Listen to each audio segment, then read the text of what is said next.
you can follow the agenda and, just move right into approval of minutes. Is this the full agenda here? Yes. Approval of minutes, okay, so approval of minutes from December 19th, 2023.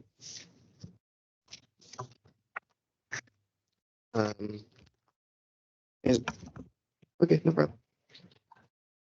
Is there a motion to approve the minutes, or do we review the first and make the motion? Yeah, let's wait for the script. Shoot. No problem. Okay. All right. We're gonna delay the start here for just a minute, and we will get started in probably roughly 60 seconds. You have additional copies of the agenda and both. Not of the full. I have an agenda. It's missing. It doesn't have my my memo in it, just because I stole that out of it.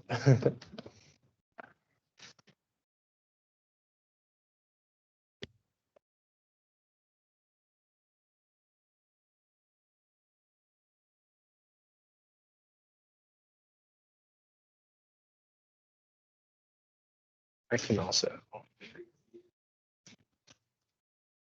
do this, Ray.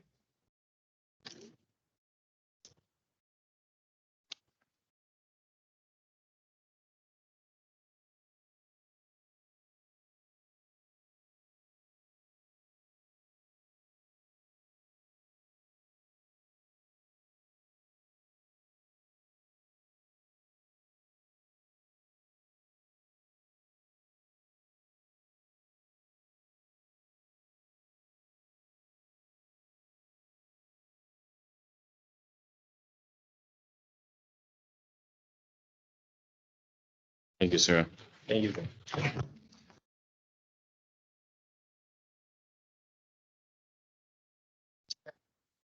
Start. Welcome, everyone. I call the February 27th, 2024 Landmarks Preservation Board meeting to order. The main purpose of tonight's meeting is hearings on the property at the Northshore First National Bank / Wells Fargo Building at 10210 Main Street, Bothell, Washington. Before we move on to the agenda items, I'd like to acknowledge our hybrid meeting format. The City of Bothell is providing the option to attend this meeting either in person or remotely via Microsoft Teams. For those participating via Teams, the chat and questions functions are not available for use to ensure compliance with the Open Public Meetings Act. We have a public comment agenda item at the beginning of the meeting. The time is for comments on issues not on tonight's agenda. Please limit these comments to 3 minutes. We will be using our voice to signal available time. When we indicate, commenters will have 20 seconds to conclude. When the 3 minutes is over, your comments will be concluded. Please note that the City of Bothell does not tolerate verbal harassment.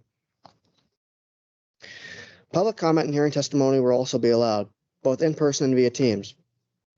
Those wishing to comment via Teams were asked to submit an online form by 3 p.m. today. People wishing to submit written comments were also asked to submit those comments by 3 p.m. Email is acknowledged as well and will be acknowledged. Encouraged as well and will be acknowledged. Those in attendance may also make comments and have been asked to indicate their desire to comment on the sign-in sheets. The city website and tonight's agenda provided information to the public for providing comments. A call number was provided on the meeting agenda for members of the public who wish to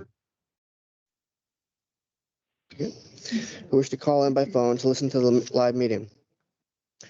For our phone and callers, during staff presentation, staff will make every effort to specify which materials they're referring to so everyone can follow along.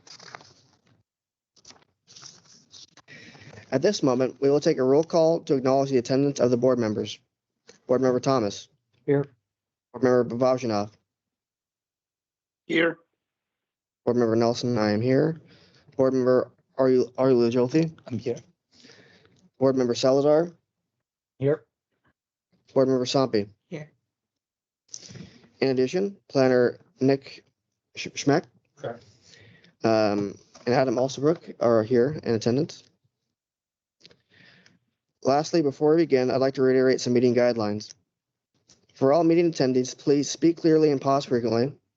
State your name each time before speaking. Mute your microphone when not speaking. Before we begin, I would like to remind commenters that while you may speak to whatever topic you choose, we ask that if you are a council candidate, you do not use this time to speak to your own campaign. Each person is solely responsible for their own comments, but speaking about your own campaign could be a violation of campaign laws, which the Public Disclosure Commission would determine. For us board members, at the specific breaks in the presentation, I will be calling members who wish to speak or ask a question. If you wish to speak, please indicate this by raising your hand, and I will call you as I see you. This will help avoid the problem of two people speaking at the same time. Identify yourself before you ask a question, and please make a motion or a second or participate in debate. And please mute your microphone when not speaking. The first item on the agenda is public comment. The city has accepted visitor comments in written as well as accepted sign-up sheets for those who wish to speak at tonight's meeting. Written comments submitted to staff no later than 3 p.m. today were forwarded to all board members and are part of the record. This time is for items not on tonight's agenda. Engage special. Were there any written comments received? There were no comments received that were not specifically for the public hearing. Okay. If anyone in the audience wishes to speak on something not on tonight's agenda, please raise your hand. And see. I'd also just like to add, let's make sure that we can speak up, not yell, but speak as loud as we can, just for the people in the back, as well as there are some seats in the front if you would like to come sit closer. We're gonna do our best. I'll bring some water. You're doing great. I saw some people trying to hear, so the floor is yours. Good. Well, seeing there's no public comment not related to the public hearing, approval of minutes, I guess will be next.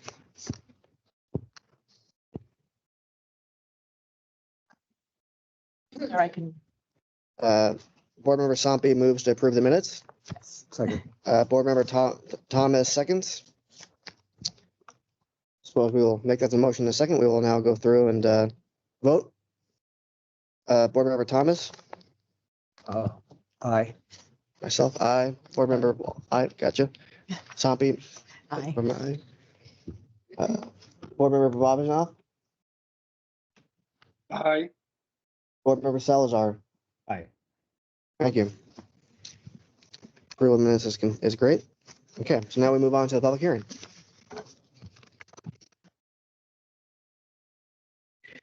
The purpose of tonight's public hearing is for the board to review mitigation for the proposed demolition of the Northshore First National Bank / Fargo Building at 10210 Main Street, Bothell, Washington.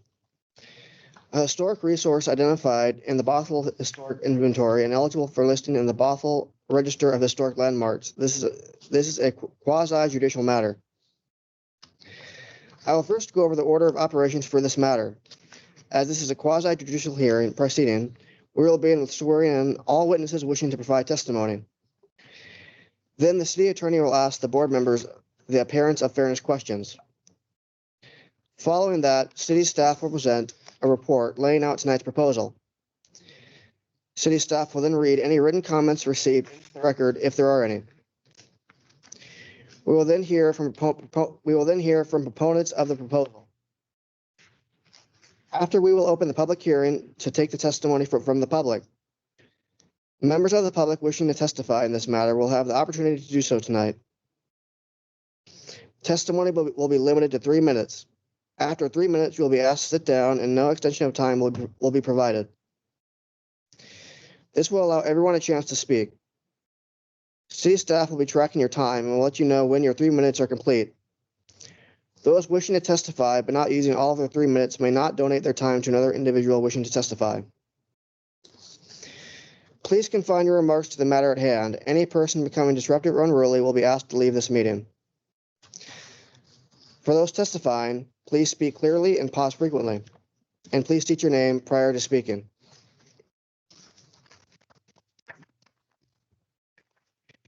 If you are joining remotely, city staff will unmute your microphone when it is your opportunity to testify. At the end of public testimony, city staff and the project proponents will have the opportunity to present any rebuttal. At that point, the public hearing will be closed and the board will commence deliberations. We will now swear in the witnesses who will testify in these proceedings. Would all city staff, applicants, and other persons wishing to testify tonight, please stand and raise your right hand.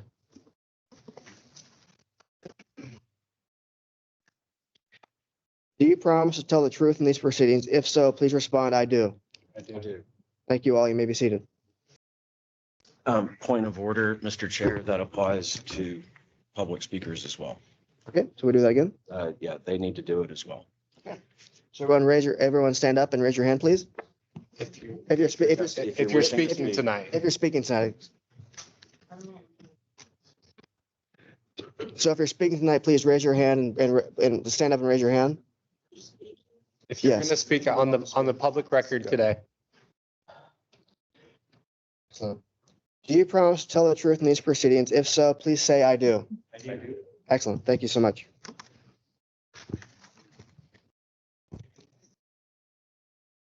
City Attorney, will you please ask each member of the board the appearance of fairness questions?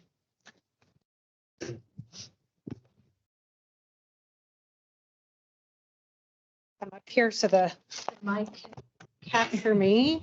For the record, Eileen Kiefer, Madrona Law Group, interim city attorney for Bothell. And Chair, we'll start with you as the Certainly. privilege of being chair. So Chair, do you have any interest in the property of the application or own property within 300 feet of the property subject to the proposal you'll be hearing tonight? No, Does your employer have an interest, financial or otherwise, in the outcome of this proceeding? no, Is there any prospective employment for you or a member of your family as a result of the outcome of this proceeding? no, Do you have any familial, social, or business relationships or connections with any of the parties or non-parties who have an interest in the outcome of this proceeding? no, Do you stand to gain or lose any financial benefit as a result of the outcome of this proceeding? no, Have you engaged in any ex parte communications with either proponents or opponents of the proposal? no, Can you hear and consider the proposal tonight in a fair and objective manner? yes. Thank you, Chair. Thank you. Okay. Well, I'll now move on to Board Member Thomas. Are you ready for the questions? I am. Speak up if you want as well, please. I am. Board Member Thomas, do you have any interest in the property or the application or own property within 300 feet of the property subject to the proposal you'll be hearing tonight? Does your employer have an interest, financial or otherwise, in the outcome of this proceeding? No. Is there any prospective employment for you or for a member of your family as a result of the outcome of this proceeding? Do you have any familial, social, or business relationships or connections with any of the parties or non-parties who have an interest in the outcome of this proceeding? I do. Okay, would you please disclose those for the record? Submit these in writing. Would you like me to read it? I would like you to read it so that way, if the applicant wishes to challenge, they have the opportunity to do Sure. so. As I have done previously, I am noting this for discussion that comes to the board in the summer of 2020. As I have done previously, I am noting to the board any visits to or discussions of any property that comes to the board. In the summer of 2023, after a discussion with a board member of Camp United We Stand, which I am also a board member, I called Harbor Properties to discuss the possibility of using the previous Wells Fargo building as a temporary shelter or unhoused individuals in our community. I was told it was unlikely, but the request would be forwarded to appropriate people. I did not hear back from them and left the matter at that. I sent an email to the city planner regarding the proposed building project and voiced concerns over the lack of retail space in the project and the single parking access use of the alley as inappropriate for the size of the project. In January, I made an email inquiry to the city regarding the historic status of the Wells Fargo building and received an email noting it was on the historic inventory, but not on the registry. I further followed up by exploring the inventory and copied pages on the property and adjacent properties as part of my due diligence and responsibilities as a landmark preservation board member. I was contacted by Ann Agard, a resident of Bothell, member of the Bothell Historical Society, co-member of the Bothell First Lutheran Church, and member of the First Lutheran Library Committee and Historical Task Group. She asked for copies of the code creating the Landmark Preservation Board and bylaws. I provided those to her and answered her questions about board processes and procedures and factors in usual consideration as best I could. These included the call to order, non-agenda public comments, approval of minutes, public hearing, board members may be sworn in, old business, new business, reports from staff and members, and adjournment. For public hearing, I noted that a proposal is before the board, staff member and applicant's presentation, which for demolition requests include applicant's presentation of existing condition, significance, alterations, measures of mitigation to demolition considered. A staff recommendation is reviewed. A board member must make a motion of some type to proceed, and discussion follows. Board votes on motion and make other motions. Meeting moves to old business, new business, reports from staff and members, and adjournment. I am a member of Bothell First Lutheran, which shares the alley of the proposed project and thus is an adjacent business. I regularly participate with the Garden Guild, which performs minor landscaping, weeding, and cleanup around the grounds. I am also a member of First Lutheran Social Ministries Committee, hence my involvement with the temporary shelter for unhoused persons noted above. I drive by this property numerous times in a given week from multiple directions as part of my responsibilities on the Landmark Preservation Board. I have recently taken pictures of the property. I am disclosing these ex parte contacts with respect to this project in the interest of full disclosure. I am also aware of the scope of the Landmark Preservation Board's role with respect to this project. I am prepared to review the record as presented at tonight's meeting. I am prepared to make a decision in a fair, objective, and unbiased manner based solely on the information of the record. Thank you, Board Member Thomas. You preemptively answered actually some of the appearance of fairness questions. I believe there is one more that we haven't covered. Do you stand to gain or lose any financial benefit as a result of the outcome of this proceeding? No, I do not. Thank you, Board Member Thomas. Okay. Board Member Babatsanov, and I'm sorry if I've mispronounced your name. That's all right. Okay, are you ready for the appearance of fairness questions? Yes. Thank you. Do you have any interest in the property or the application or own property within 300 feet of the property subject to the proposal tonight? No. Does your employer have an interest, financial or otherwise, in the outcome of this proceeding? No. Is there any prospective employment for you or for a member of your family as results of the outcome of this proceeding? No. Do you have any familial, social, or business relationships or connections with any of the parties or non-parties who have an interest in the outcome of this proceeding? No. Do you stand to gain or lose any financial benefit as a result of the outcome of this proceeding? No. Have you engaged in any ex parte communications with either proponents or opponents of the proposal? No. And then finally, can you hear and consider the proposal tonight in a fair and objective manner? Yes. Thank you.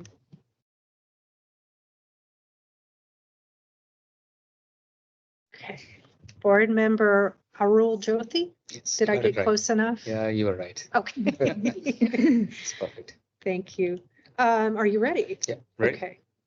Do you have an interest in the property or the application or own property within 300 feet of the property subject to the proposal? No, Does your employer have an interest, financial or otherwise, in the outcome of this proceeding? no, Is there any prospective employment for you or for a member of your family as a result of the outcome of this No. proceeding?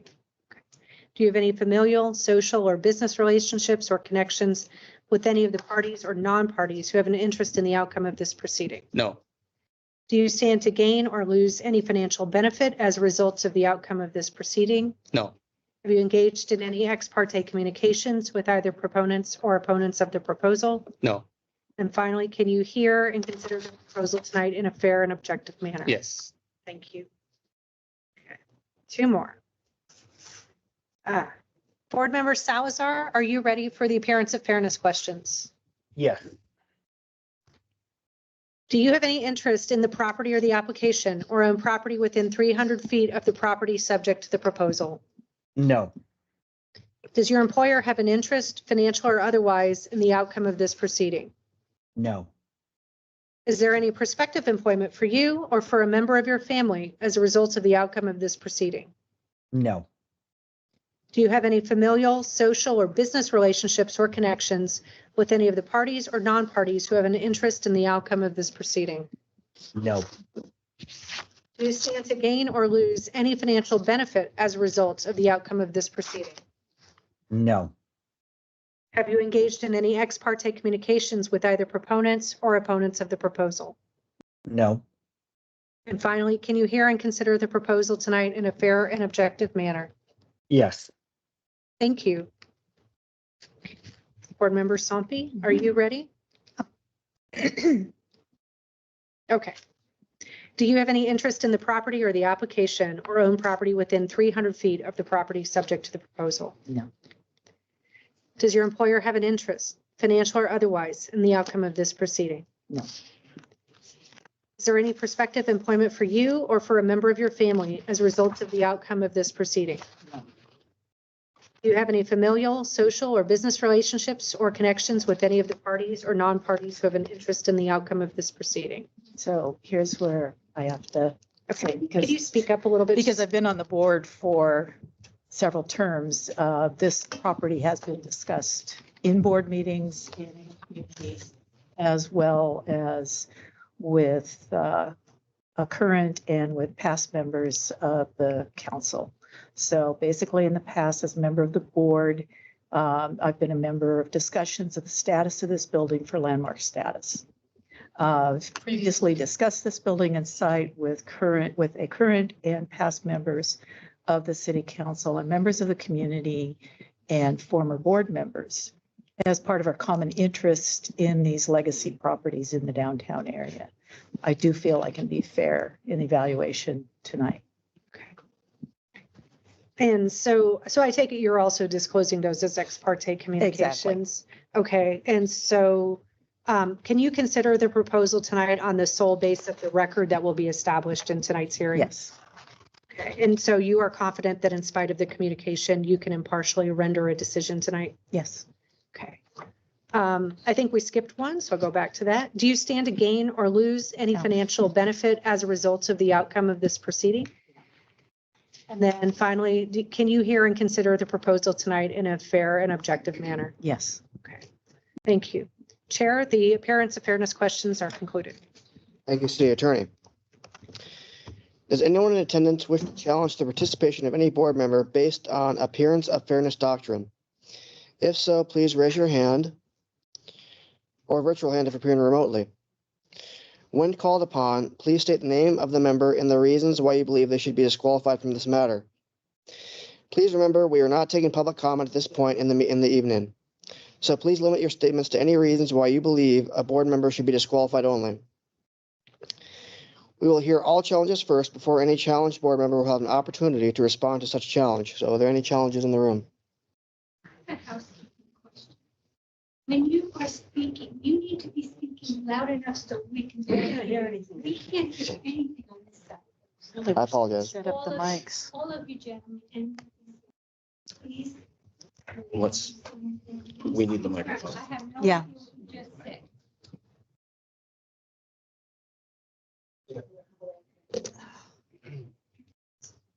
I will face this way though. If I may, can we all scoot closer? We do. How does that sound? Squish.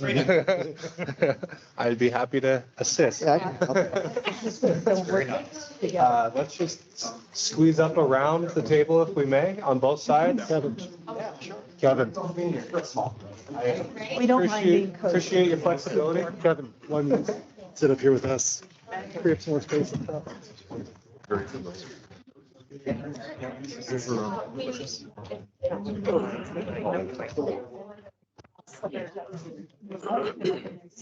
I may have seen you. Yep. I'm just reading off the script. What's that?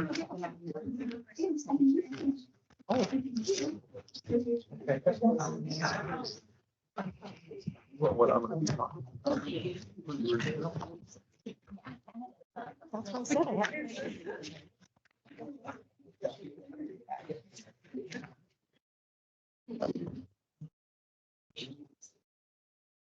Hi, Ann. Hopefully that's a little better. You got a good seat. Thank you. Sorry. All right, for the record, everyone just move closer. Yes, so. All right. We'll try to make it a little easier for everybody. Thank you for that. Yes. That's- I'm a teacher. Chair, would you repeat the last section? Thank you. First off, I'm going to say thank you all for being here too. But I will repeat the last section. Thank you, City Attorney. Does anyone in attendance wish to challenge the participation of any board member based on the appearance of fairness doctrine? If so, please raise your hand or virtual hand if appearing remotely.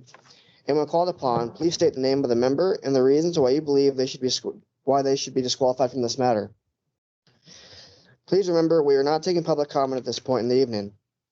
So please limit your statements to any reasons you believe a board member should be disqualified only.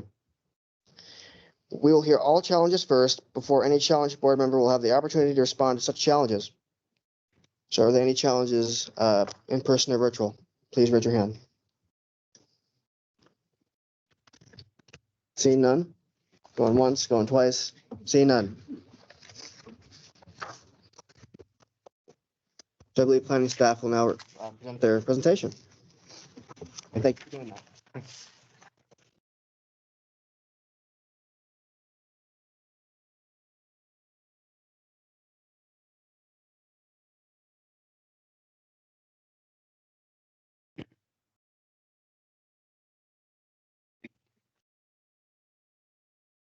First, background. The applicant submitted their final presentation to the City of Bothell on Wednesday, February the 14th, 2024.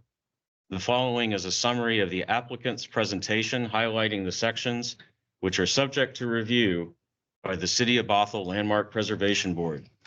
Pages 4 through 7 contain documentation of the existing conditions at the exterior and interior of the building. Pages 8 through 13 contain documentation of the historical significance and integrity of the building. Pages 14 through 25 contain documentation of alternatives to demolition pursuant to Bothell Municipal Code 22.28.060 3A through 22.28.060. Continue. Pages 26 through 31 contain proposed measures to mitigate the demolition of the Northshore First National Bank Wells Fargo Building. Staff recommends approval of the 4 mitigation measures proposed by the applicant on February the 14th, 2024, which include the following: reuse of historic features salvaged from the building interior. Please refer to page 27 of the applicant's presentation. Staff recommends that the applicant coordinate fulfillment of this mitigation measure with City of Bothell staff. Installation of an abstract wall mural and commemorative plaque on the new building. Please see page 28 of the applicant's presentation. Staff recommends that the applicant coordinate fulfillment of this mitigation measure with City of Bothell staff. Installation of an abstract artistic representation of the structural frame design of the existing building. Please see page 29 of the applicant's presentation. Staff recommends that the applicant coordinate fulfillment of this mitigation measure with City of Bothell staff. Installation of interpretive signs, central south-facing public courtyard along Main Street. Please see pages 30 and 31 of the applicant's presentation. Staff recommends that the applicant coordinate fulfillment of this mitigation measure with City of Bothell staff. The relevant attachments, final version of the applicant's presentation to the City of Bothell Landmark Preservation Board dated February the 14th, 2024, which was included in the agenda packet posted last week and will be presented by the applicant this evening, and also the historical report for the Northshore First National Bank located at 10210 Main Street, Bothell, Washington, dated June 2023 by Studio TJP, which was also provided in the agenda packet. Thank you, Mr. Chair. Thank you. City staff will now read into the record any written comment received. City staff, has the city received any written comment? Yes.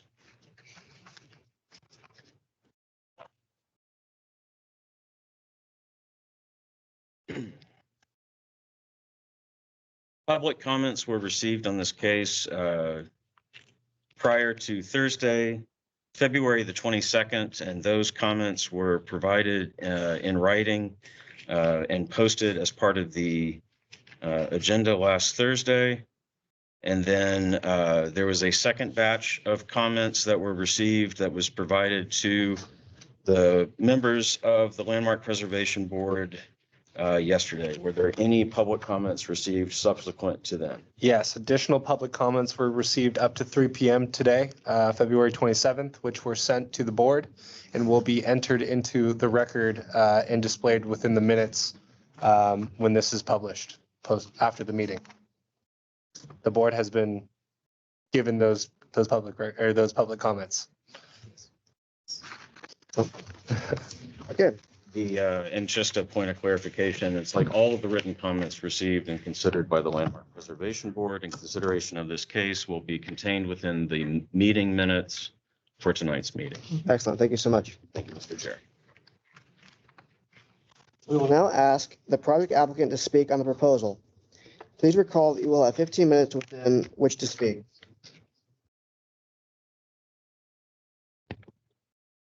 Do you want to share your screen Yeah, I can certainly share it. and maybe introduce yourselves Yep. happy quickly? to. I gotta get done these. Oh.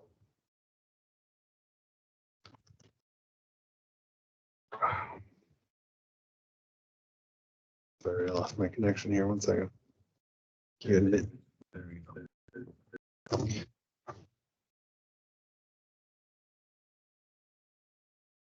Just do screen. All right.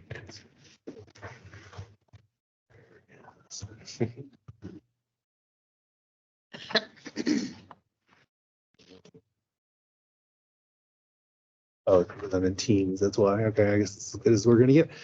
Hi, everyone. My name is Brian Paladar. I'm principal architect and principal in charge for the project in question. I'm joined tonight by Kevin Sokolowski, who is also with the group architect and one of the main project designers, as well as Tyler Churchill, who's here with Harbor Homes.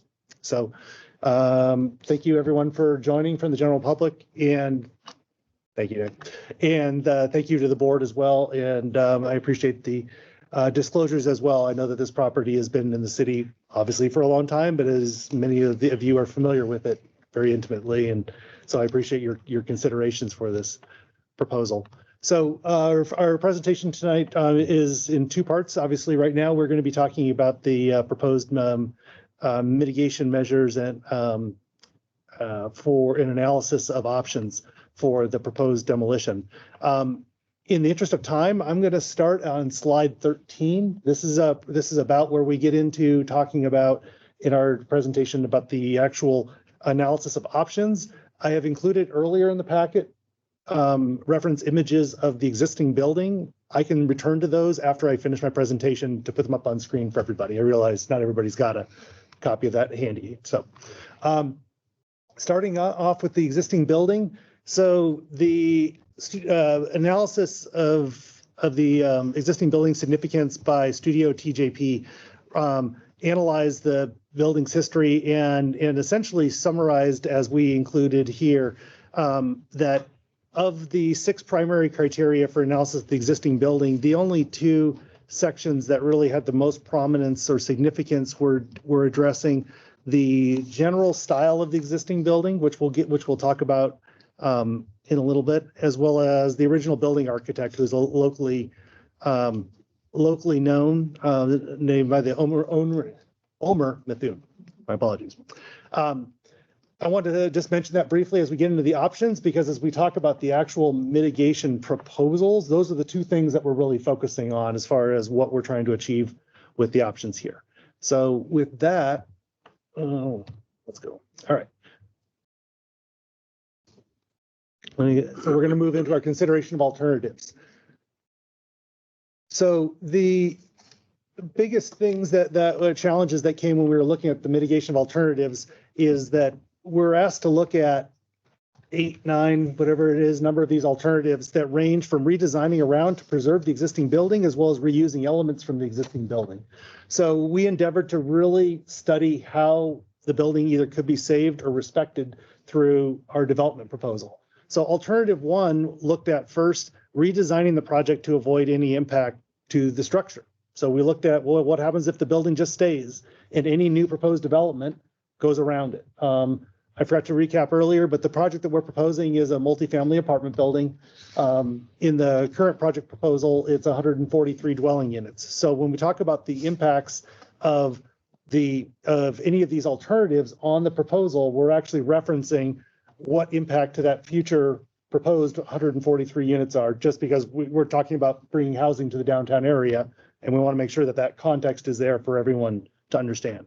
So alternative 1 was just simply looking at, if we retain the existing building, what happens? And we end up with a site that's kind of split. You can see we would end up with 2 towers, and the scale of the development drops significantly. It also turns our site into 2 smaller sections that are individually not as efficient. We found this option not very economically feasible, as the density dropped almost 38% down to 88 dwelling units. So a significant drop of the housing that we would be able to bring here. Some of these options we were able to illustrate further to show you how we arrived at our development numbers and laid out parking and some of that kind of stuff. So I'll leave that as reference in the packet. We can always return and answer questions if you have any.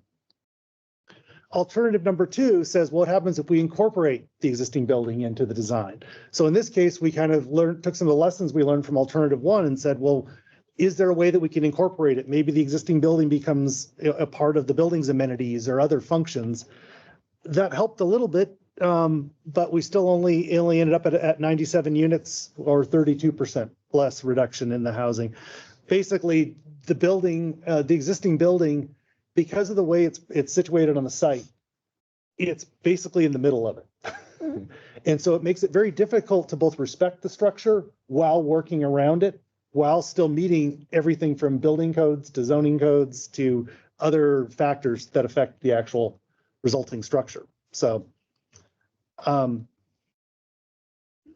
alternative number 3 certainly is one thing that has been proposed in public comment today, which is simply, what if we just took the structure and used it for something else?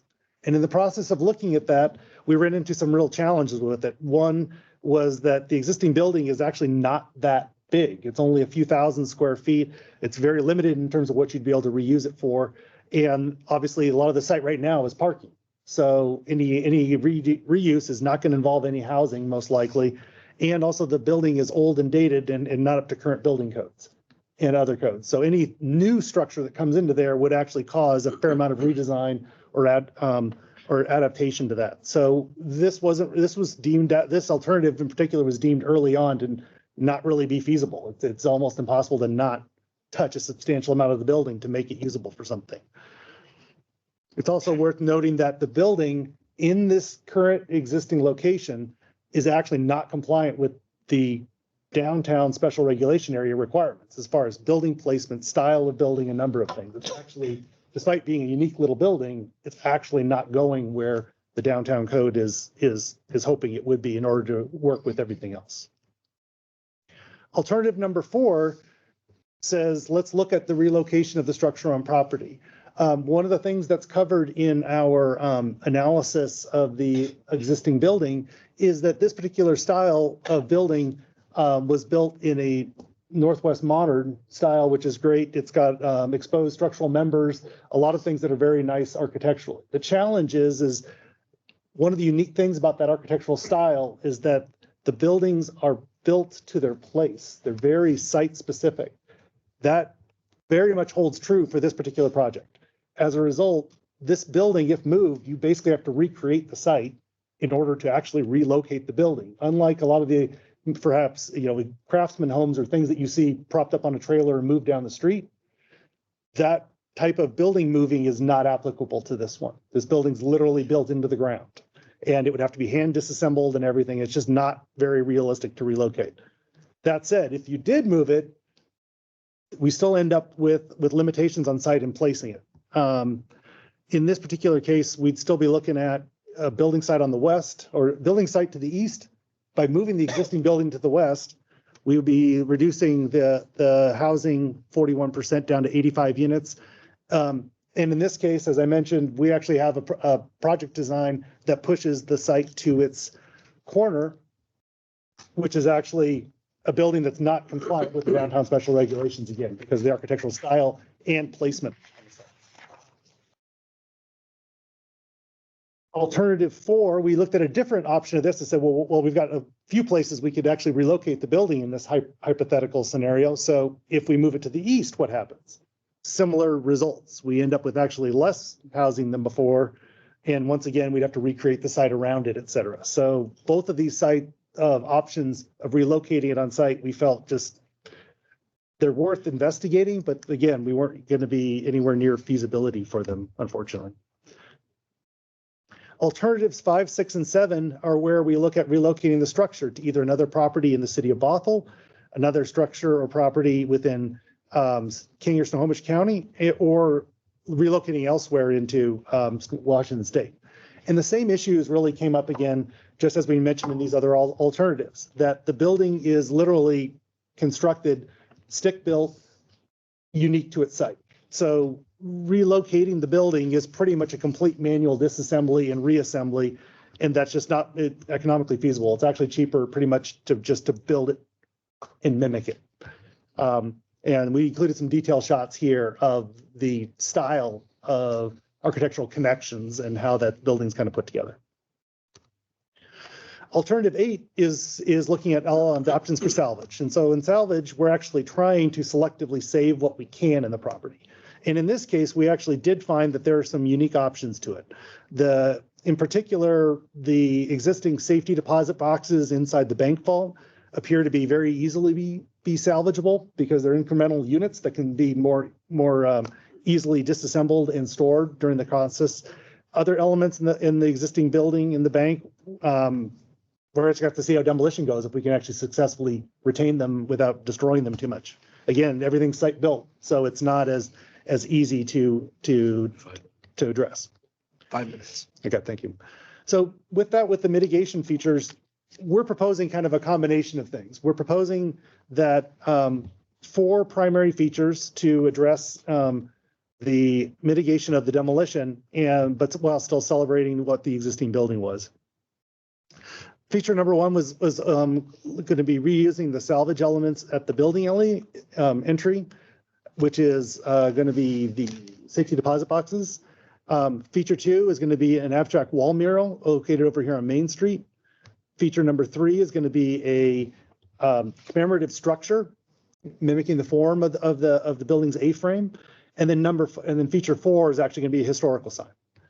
So again, these are just a close-up of the safety deposit boxes. There's a handful of them. There's not enough to do an entire billboard's worth, but there's plenty to work with architecturally. So the goal would be that we're going to have a feature wall of that in the building's lobby, which is going to be visible from the sidewalk. So residents and passersby would be able to experience that. Mitigation feature 2 is looking at doing a wall mural in a kind of an abstract form that would be a combination of panels that would be backlit. So you'd have art during the day and then a lit art piece at night. We'd also be doing a commemorative wall plaque that would have a little note about the history of the bank and Omer Methuen as the architect, and then have a little summary statement about the building.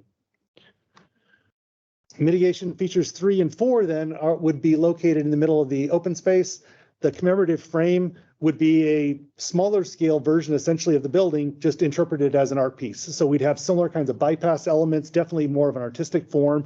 You can see from the scale of people here, just that there's a good size to the structure, but it's not overpowering. It's located back within the open space of the courtyard that's proposed on our southerly side. And then as a close-up of that, as well on the signage, we'd be doing a large historical sign for interpretation. And in that case, we've already taken a stab at how the sign itself would actually work. And part of the sign would be dedicated, as shown on the left, to talking about the importance of mid-century modernism in Bothell. We've already been in collaboration with Studio TJP about the sign itself to talk about the contents of the sign and where it's going, and they've already had some suggestions and follow-up. So we've got more ideas after this as we get into the specifics of the sign. Location plan, blow up then on the right side where we actually do commemorate the building, and we talk more about the importance of the bypass system, Omer Methune's biography, some of the best historical photos we can to kind of celebrate what the sign is at that point. And yeah, I think that covers it for what the options are. So with that, I'll defer back to the board for questions. And like I said, I'm also happy to go back to look at the existing building photos or other slides specifically if you like, or I can turn over control to you. Just leave it there. Okay. Yeah. I believe we go to public testimony now, or? Or board comment. No, it is public So make testimony. the board comments after, okay? Board comments are. Thank you so much. Public testimony, yeah. We have some signups though, right? So yeah, all right, go ahead. Does the chair have the list? We have a list. Yeah, the chair needs the list because Yeah. the chair has to call them. Sarah, do you have the list of? Yes, I have the list. Can y'all hear me okay if I just speak loudly Yeah. from over here? We'll have him introduce Yeah. first and then, yeah. We should have the chair do it. Oh, okay. Yeah, perfect. I'll mention it. Perfect. Yeah, it's just in the interest. Yep. Of making sure that it picks up on the recording. There we go. And which one is the? No, thank you. So Sarah, these aren't in order though, correct? Are we gonna go in order? I would just go Top to to bottom. Just Okay, go down the perfect. list. All right. Yep, just start at the top and it should be indicated if they want to comment on the first item versus the second item. We're just on the first item. Yep. I'll now open the public hearing for this matter. We will now ask for members of the public to present testimony. Members of the public, if you wish to testify, please raise your physical hand, or if joining remotely, please raise your virtual hand.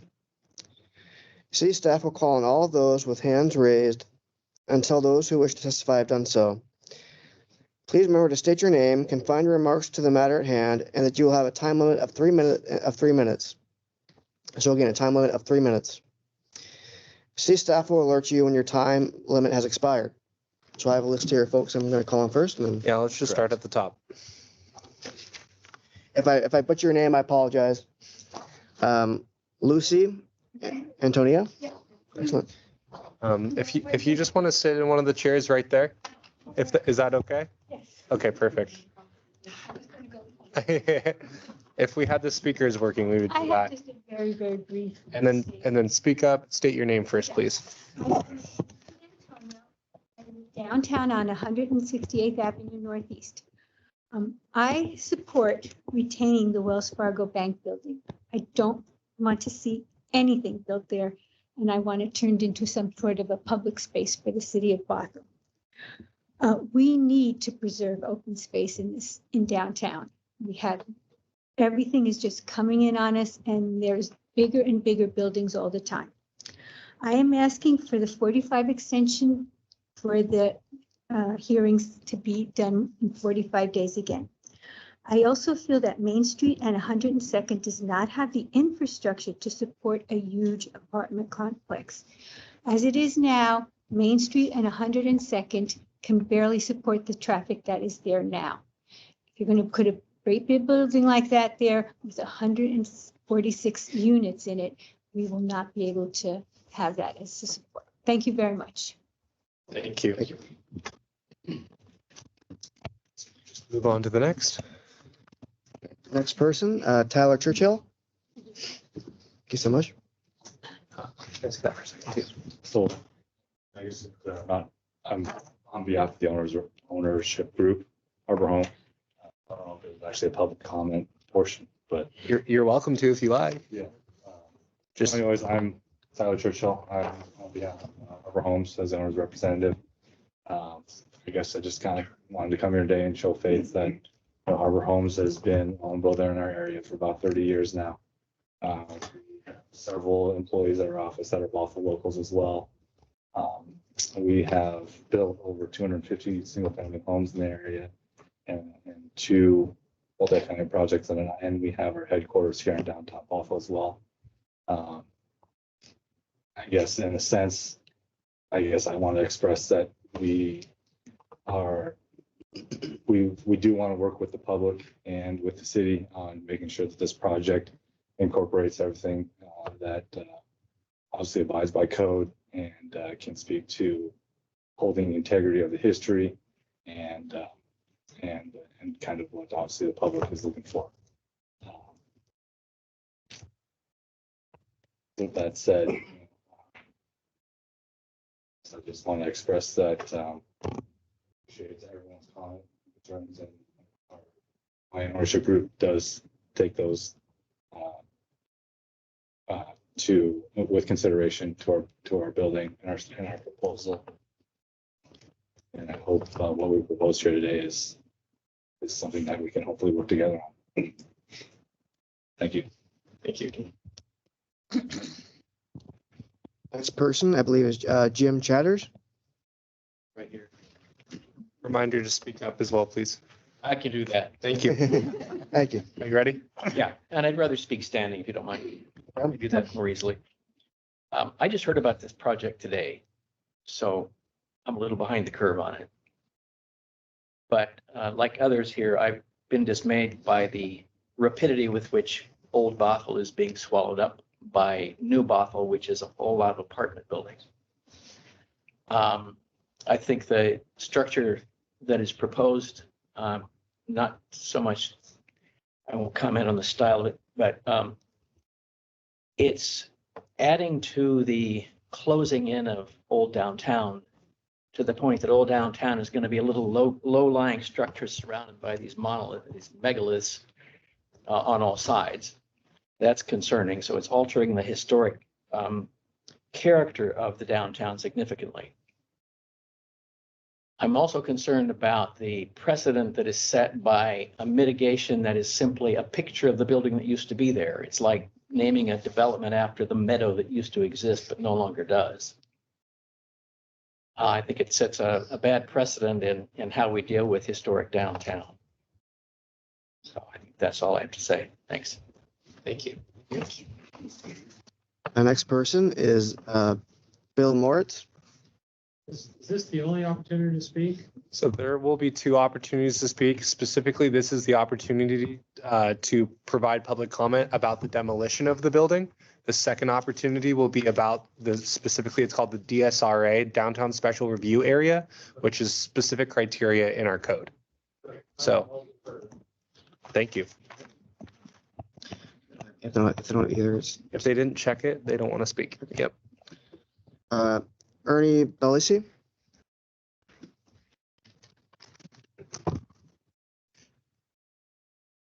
My name is Ernie Bellisi. Yeah, I know. Thank you. I just want to make sure the recorder picks it up. I just want to give a little background, I think, of why we are here today. In 2006, the City Council adopted the Downtown Revitalization Plan and formed the Downtown Stakeholders Resource Group, which is called the DSRG. This group at the time was comprised of the Planning Commission, which I was a member of, this board here, the Library Board, the Shorelines Board, downtown business owners, and local citizens. The DSRG was to form a policy framework to positively affect the evolution of the downtown Bothell.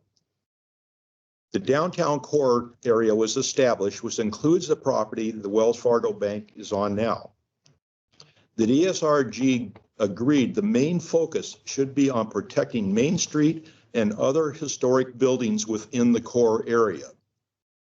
Some of the criteria that we established back then, and I noticed when I was reviewing the downtown plan, it's still there, but some of the criteria that we established at that time was promote the renovation and enhanced visibility of the historic buildings, ensure that each new building serves to bring out the character of downtown by providing clearly identifiable visual relationships to the existing historic buildings, make downtown history visible in the design of new public and private features of the district, and capitalize on the character and integrity of Bothell's historic single-family neighborhoods to attract people downtown to live.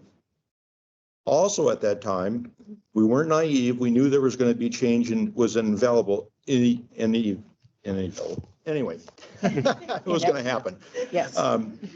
And so, and I think this is legalese that was put in here because I wouldn't write it like this way. Anyway, it says, as changes occur, the community intends to measure those changes against the conditions recorded herein to monitor the plan's success and the degree to which it remains sufficiently current. In 2009, the revitalization strategy was established and the downtown sub-area plan was put in place. It was amended in January of 2011, and it's also gone through some 30 seconds.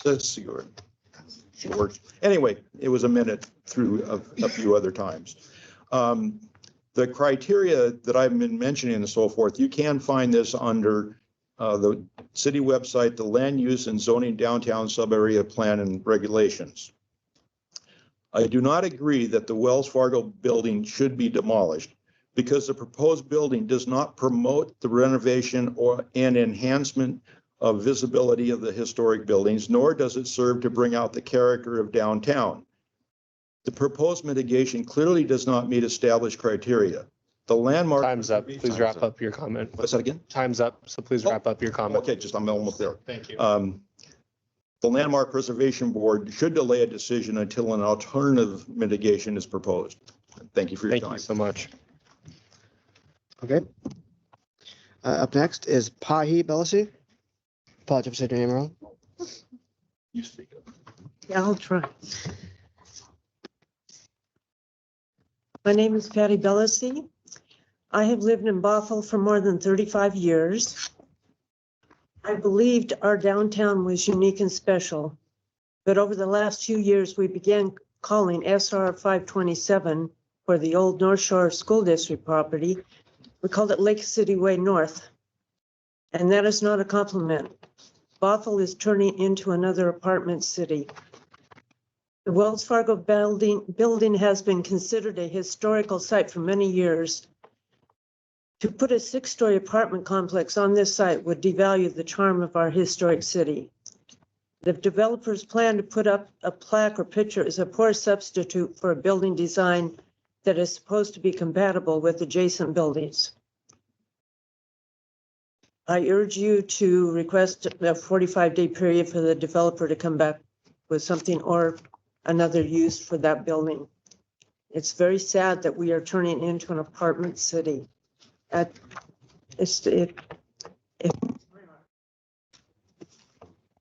you. Up next, Ann Agard.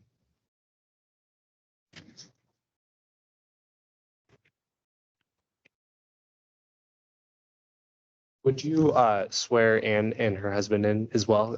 They were not here for the motion. If you could go back a couple of pages just for that. We're gonna swear you in as well because you weren't here for that. Heather. Do you promise to tell the truth in these proceedings? If so, please respond, I do. I'm sorry, could you repeat that, please? Certainly. Do you promise to tell the truth in these proceedings? If so, please respond, I do. I do. Thank you. And if you would state your name on the record and then go ahead and provide your comment. My name is Ann Agard. I live at 16524 104. I don't want this to time. 104th Northeast in Bothell. We have lived there in the Bothell area for over 50 years. Are you ready, Ann? Not quite. I'll get my papers together and I'll get it to you. This is a copy for the board and the record.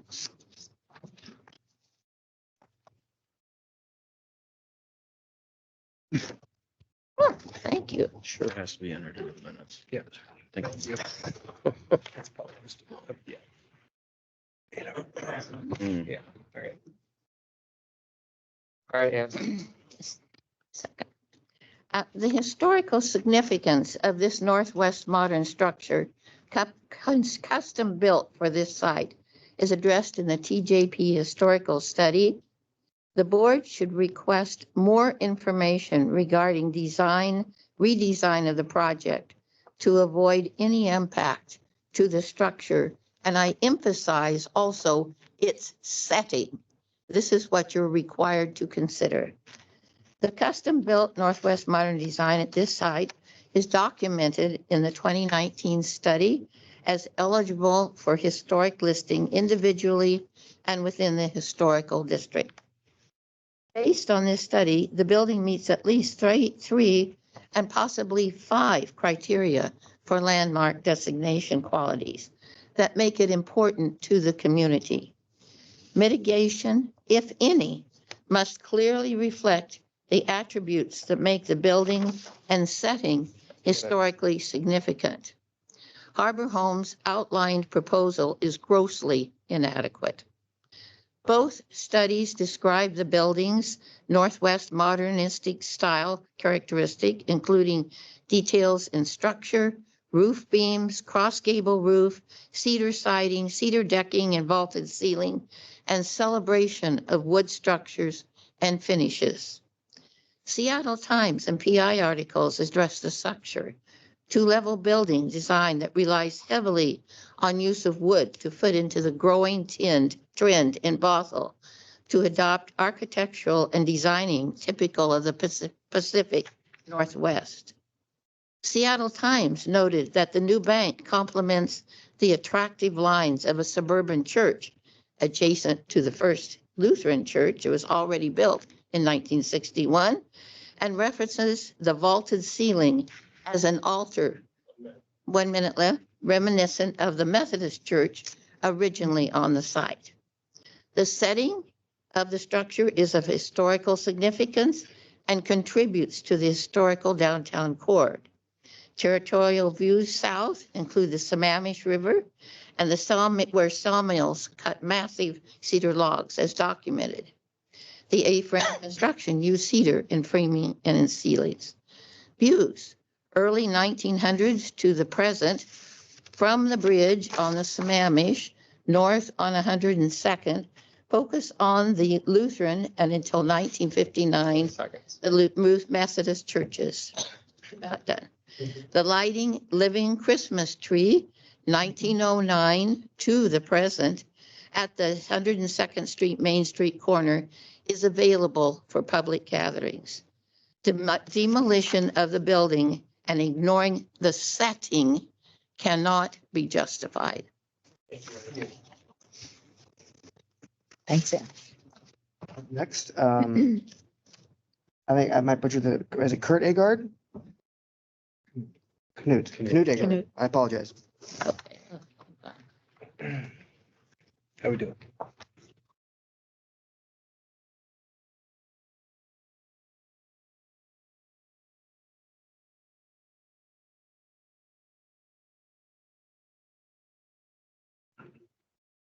Yeah, you're gonna swing him. Got it, yeah.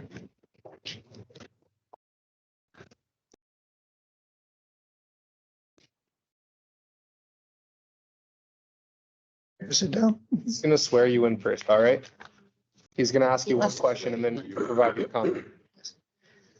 Do you promise to tell the truth in these proceedings? If so, please respond, I do. I do. Thank you. All right, you have 3 minutes.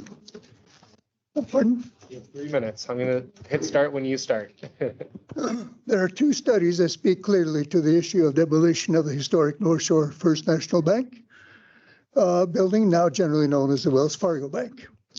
Both studies are available, and indeed one of them was released under the imprimatur of the Landmarks Preservation Board, namely the Downtown Landmark and Historic District Feasibility Study, dated November of 2019. The purpose of that study was to determine which of the buildings in the downtown special review area would qualify for the Bothell Register of Historic Landmarks. The study discusses the bank building on pages 106 to 108 and concludes with a statement that the building, quote, is recommended individually eligible for the Bothell Register of Historic Landmarks and a criterion A based on its association with the Northshore First National Bank and the development of downtown. It would also be considered a contributing property in a historic district, and if listed, would be eligible for culture, landmarks, capital gains, and special tax evaluation. End quote. The second study is the June 2023 historical report prepared for the city of Bothell by TJPs. Such a report is required by Bothell for any proposed demolition on sites which have been documented on the Historic Resources Inventory. And as I read through the first 16 pages of the report, most of it descriptive text dealing with location, history, siting, architecture, construction, materials, and more, I'm struck by two aspects. The first is that the building itself is remarkable, both historically and physically. A simple illustration. I know of no other building in Bothell that was dedicated by the state's governor, nor do I think it likely that any other commercial building in Bothell would inspire customers to ask, tongue-in-cheek, where's the altar? I refer you to page 12 of the report for each of those illustrations, as well as the glowing remarks from the Seattle Times following the opening of the bank. The second aspect that strikes me is the importance of the building and its siting to the entire historic downtown area, providing an unimpeded public view from Bothell Way to Kaisner Way. It's quite remarkable. Given all this, I cannot see how demolition can be justified.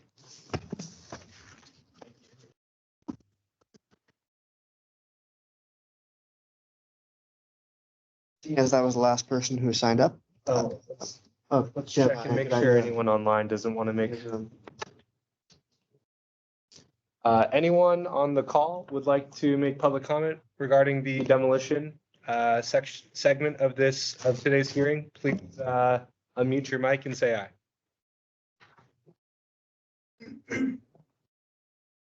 Hearing none, I think we can move on. Thank you. Thank you. I will now close the public hearing. Is there any rebuttal from the applicant or city staff? No. No, seeing none. Okay, board members, is there any discussion of this matter or questions for staff, the proponents, and or those testifying? No. I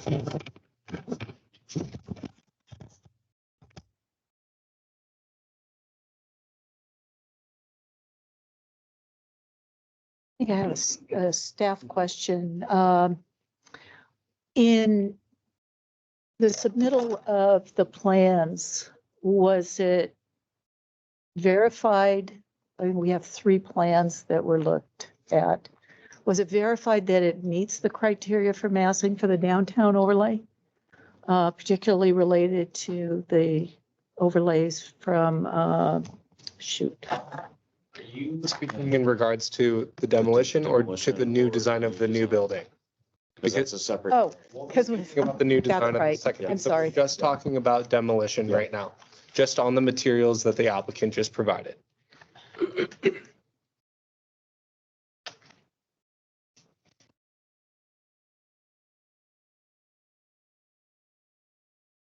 I'll say again, just more, are there any, is there any discussion of this matter or questions for staff, the proponents, and or those testifying from the board members? You can ask your other Yes. board members online if you like. Exactly, a good idea. Yes, anyone online have any questions? I can't see or hear. I'm sorry. So, board members, is there any discussion of this matter or questions for staff, proponents, and or those testifying? No. I had a question. Board Member Thomas? I noted some discrepancy between the 2023 and the 2019 feasibility study. In that the feasibility study does, well, there's a fair bit under eligibility recommendation, and it notes that the building has not been evaluated for the National Register of Historic Landmarks, but may be eligible based on its architect, which would make it eligible for the federal historic tax credit program as well.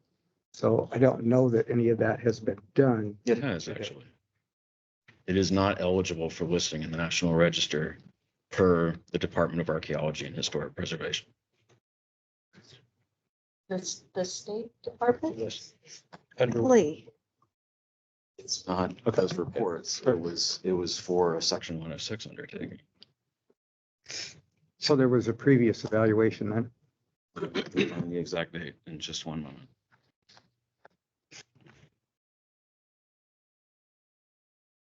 Well, he's looking that up if you want to ask any of the other board members.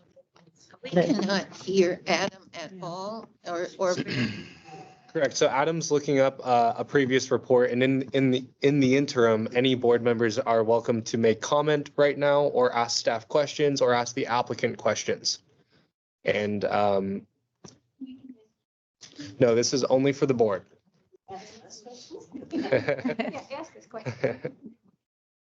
So you can go through and ask each one if you like. Questions? You can ask each board member if they would like to speak. Loudly. Yeah, well, I got you. I just want to see when that criteria was established, because over the years, we've, as a board, we've asked the questions about the eligibility of that building a number of times. I wasn't aware, and I was on the board then, that we had a call out from the state. Or even that it had been submitted or asked the question. Because it was not under your purview or your review. That's why you didn't see it. Yeah, but I would think that they would have reported it to the board. Answer to the two board member Thomas's question. As part of a Main Street Enhancement Project Phase 1 federal. Speak up, please. Just speak up, please. May you be polite, please? Thank you. Under Main Street Enhancement Project Phase 1, Fed Aid STPUL -2458002. The SHPO determination not eligible for the listing in the National Register of Historic Places, determined November the 10th, 2015. Thank you. Adam? Okay. I'm going to ask everyone again one more time if they have any questions discussing this matter. Board Member Thomas?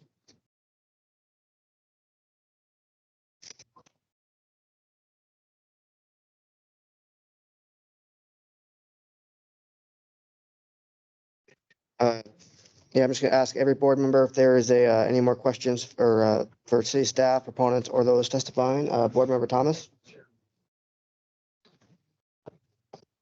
Do you have any more questions?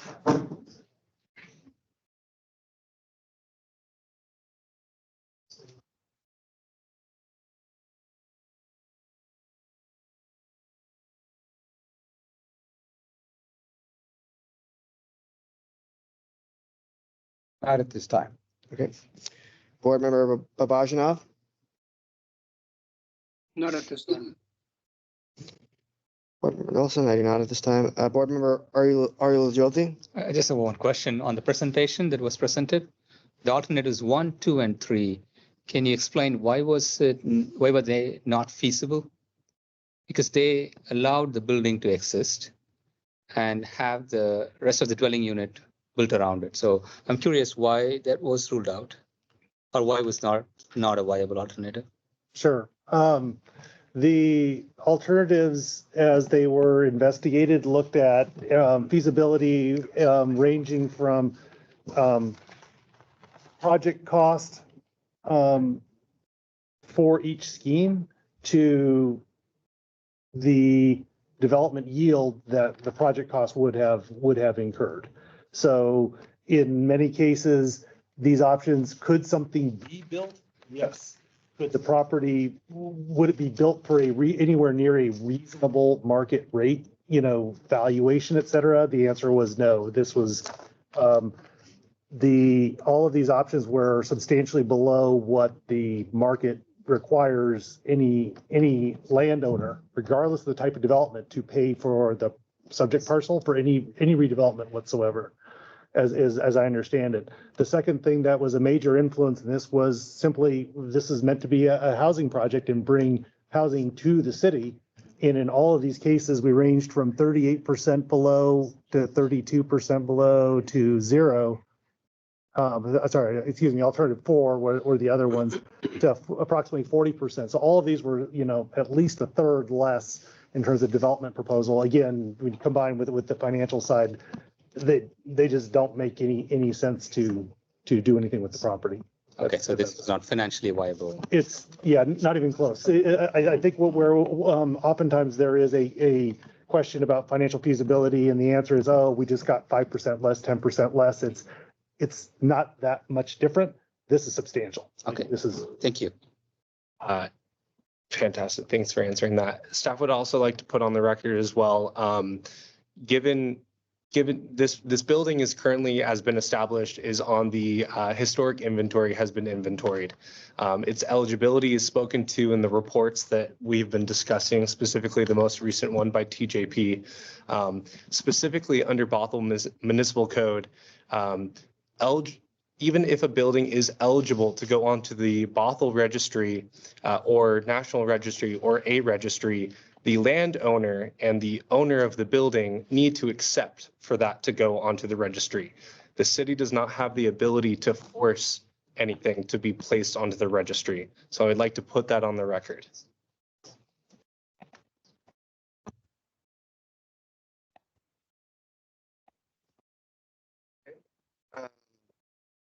Board Member Salazar, do you have any comments or questions?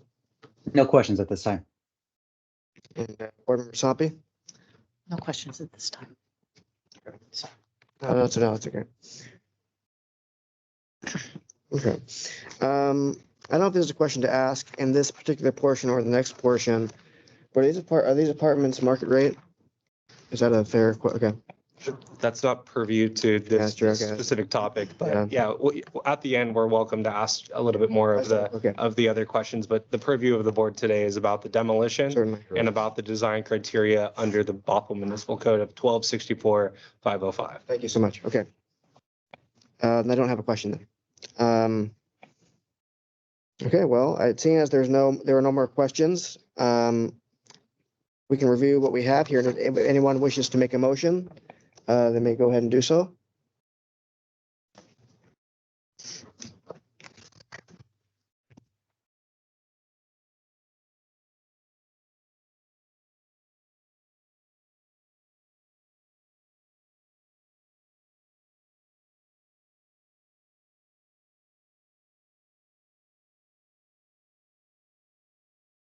I believe we have the ability to do the 45 days. I believe under the code, there is the ability to negotiate and request additional information regarding their mitigation criteria, which can be extended and brought back to the board within 45 days. I would need to verify with legal counsel about the specifics of that process. Which, is this one of the motions? Motion. To a future date. More specifically, I would preference with the forwarding of the 45 days is to further discuss the mitigation proposed, not the ability to retain the building. It's specific about mitigation. As I recall. And this is under Title 22, just to put on the record.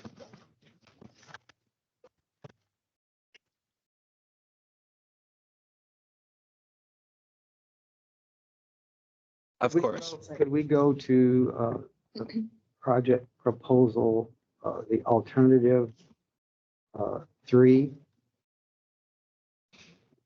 Yeah, it's up there. So we're opening it back up for discussion, correct? That's what's in your right. Well, we have to, at this point, the board is left to make a motion, right? Yeah.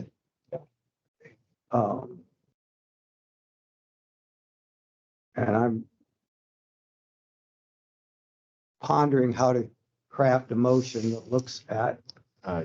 There are options in the packet.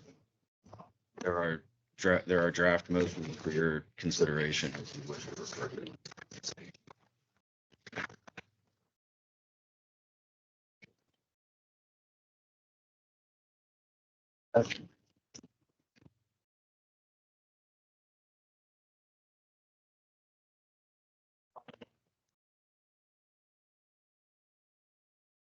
Page 5 of 2.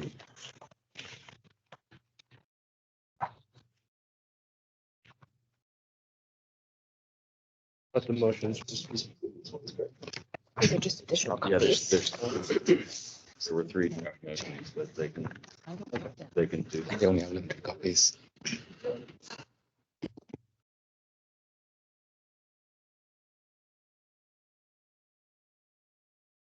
Five of 12. And there is option 1, recommend mitigation measures as proposed by applicant. Option 2, recommend mitigation measures as proposed by applicant plus additional mitigation measures. And option 3, continue to the next LPB meeting to continue negotiation of the mitigation measures that were presented to you today. Special meeting. It's 45 days. Right.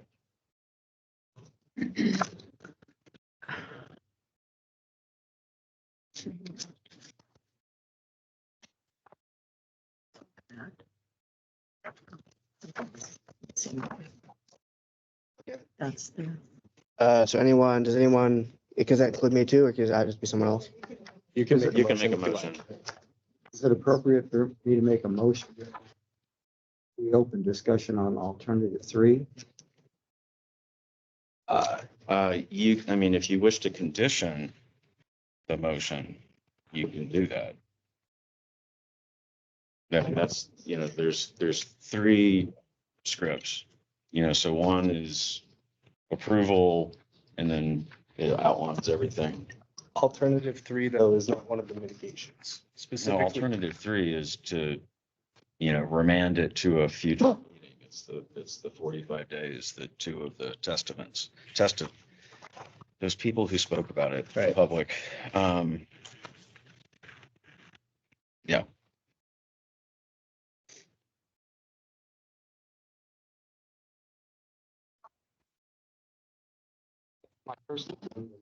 I just don't feel that alternative 3's been adequately looked at, but when you say alternative 3, are you speaking in regards to the presentation alternative 3? exactly. That's not one of the mitigations proposed. Correct.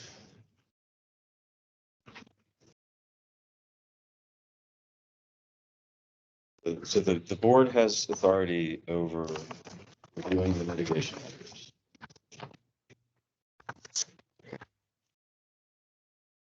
I'll ask one more time, I'll make the motion then. Does anyone else wish to make a motion?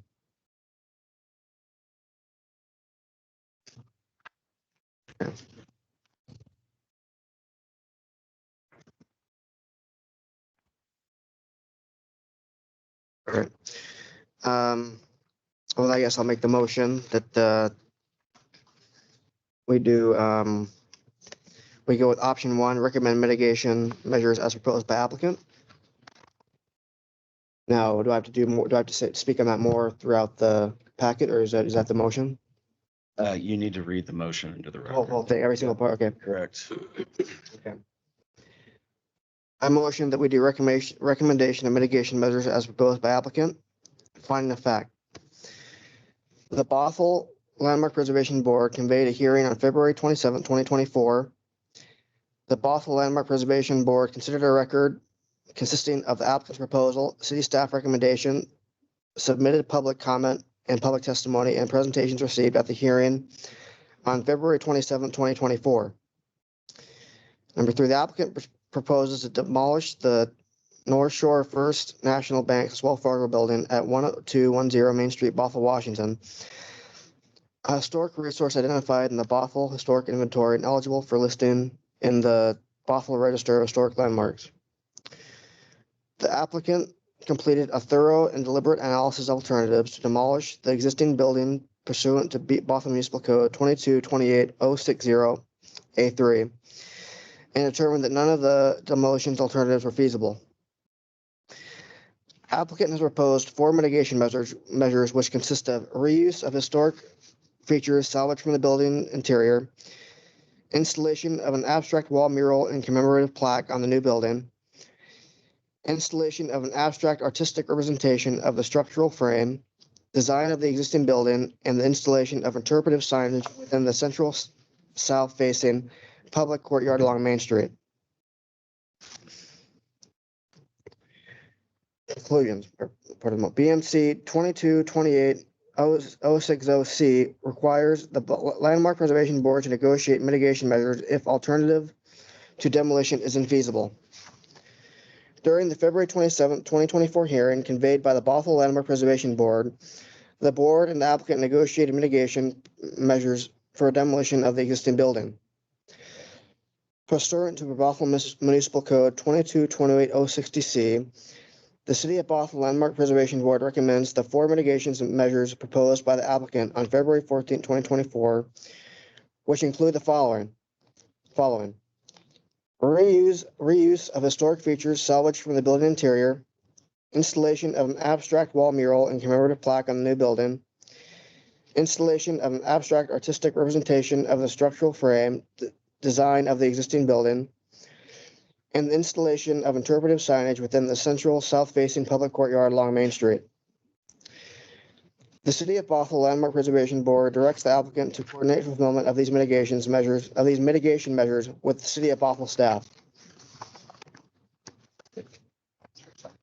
Now, is there a second to this motion?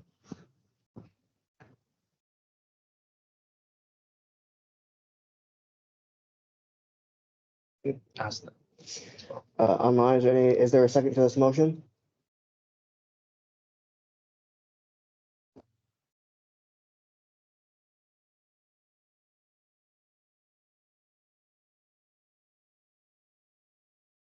In You can open it. Yeah, Discussion about the motion.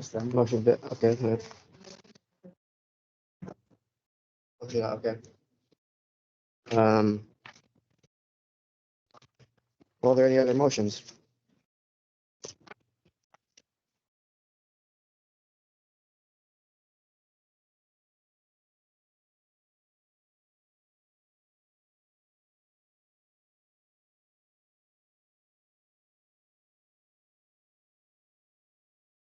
Yes, at this point.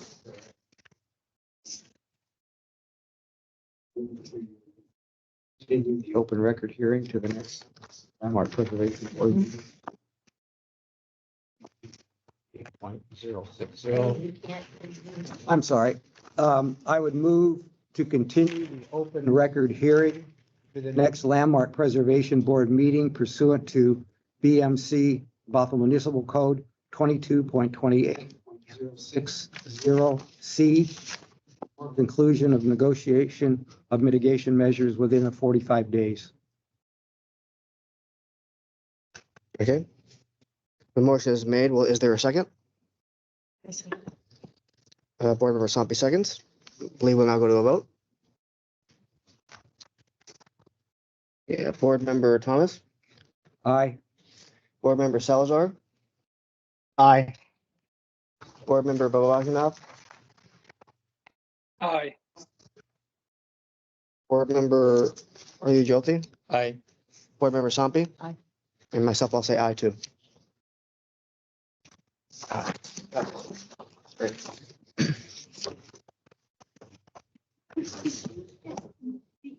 Say or pass, we're still not hearing it from very well. Sure. I can specifically read it out loud as well. So the board just moved and passed the motion, which is option 3, to continue the next Landmark Preservation Board meeting to the next continued negotiation of the mitigation measures. Specifically, it says move to continue the open record hearing to the next LPB meeting pursuant to Bothell Municipal Code 2228-060C for conclusion of negotiation of mitigation measures within 45 days.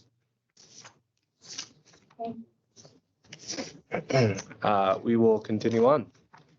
Does anyone wish to make a motion to close the public hearing? So moved. Yeah, I have a first and a second. Okay, we'll vote on that. Board Member Thomas, Aye. Board Member Salazar, Aye.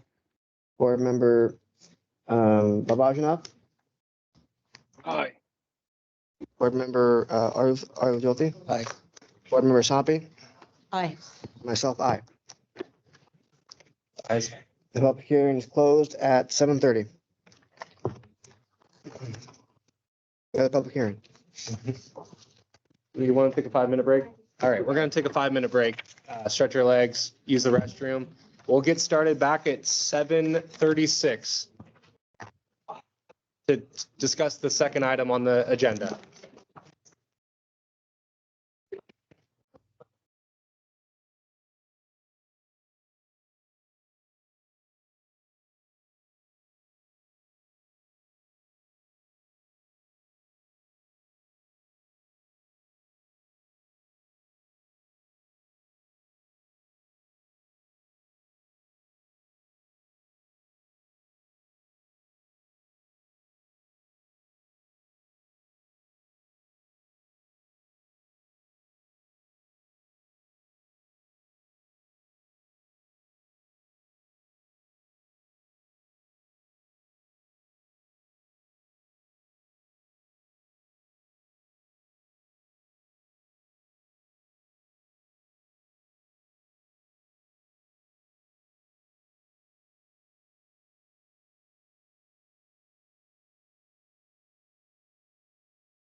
Okay, just bear with me, board. We'll do this again, but the good news is you've done it once tonight, so it should be familiar for you. And for the record, Eileen Kiefer, Adrena Law Group, interim city attorney for City of Bothell. And Chair, again, we'll start with you. Pleasure Thank you. being Chair. You ready? Yes. Okay. Do you have any interest in the property or the application or on property within 300 feet of the property subject to the proposal? No. Does your employer have an interest, financial or otherwise, in the outcome of this proceeding? No. Is there any prospective employment for you or a member of your family as a result of the outcome of this proceeding? No. Do you have any familial, social, or business relationships or connections with any of the parties or non-parties who have an interest in the outcome of this proceeding? No. Do you stand to gain or lose any financial benefit as a result of the outcome of this proceeding? No. Have you engaged in any ex parte communications with either proponents or opponents of the proposal? No. And then finally, can you hear and consider the proposal tonight in a fair and objective manner? Yes. Thank you. Board Member Thomas, are you ready? I am ready. Board Member Thomas, do you have any interest in the property or the application or on property within 300 feet of the property subject to the proposal? I do not. Does your employer have an interest, financial or otherwise, in the outcome of this proceeding? Is there any prospective employment for you or a member of your family as a result of the outcome of this proceeding? No. Do you have any familial, social, or business relationships or connections with any of the parties or non-parties who have an interest in the outcome of this proceeding? Yes, and I've submitted those in writing and orally at the prior hearing. Unfortunately, Board Member Thomas, I'm going to ask you to repeat them just because so we have separate records. I'm going to ask you to give me a copy of it back. So. Okay. Yeah. And I apologize to everyone for it being rather lengthy. As I have done previously, I'm noting to the board any visits to or discussions of any property that comes to the board. In the summer of 2023, after a discussion with a board member of Camp United We Stand, which I am also a board member, I called Harbor Properties to discuss the possibility of utilizing the previous Wells Fargo building as a temporary shelter for unhoused individuals in our community. I was told it was unlikely, but the request would be forwarded to appropriate people. I did not hear back from them and left the matter at that. I sent an email to the city planner regarding the proposed building project and voiced concerns over a lack of retail space in the project and the single parking access use of the alley as inappropriate for the size of the project. In January, I made an email inquiry to the city regarding the historic status of the Wells Fargo building and received an email noting it was on the historic inventory, but not in the registry. I further followed up by exploring the inventory and copied pages of the property and adjacent properties as part of my due diligence and responsibility as a landmark preservation board member. I was contacted by Ann Agard, a resident of Bothell, a member of the Bothell Historical Society, a co-member of Bothell First Lutheran Church, and a member of the First Lutheran Library Committee and Historical Task Group. She asked for copies of the code creating the Landmark Preservation Board and bylaws. I provided those to her and answered her questions about the board processes and procedures and factors in usual consideration as best I could. These included a call to order, non-agenda public comments, approval of minutes, public hearing, board members may be sworn in, old business, new business, reports from staff and members, and adjournment. For public hearings, I noted that a proposal may be before the board, staff memos and applicants' presentation, which for demolition requests includes applicants' presentation of existing conditions, significance, alterations, measures of mitigation to demolition considered. A staff recommendation is reviewed. A board member must make a motion of some type. Actually, typo there.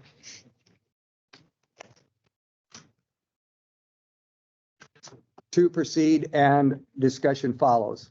Board votes on the motion and may make other motions.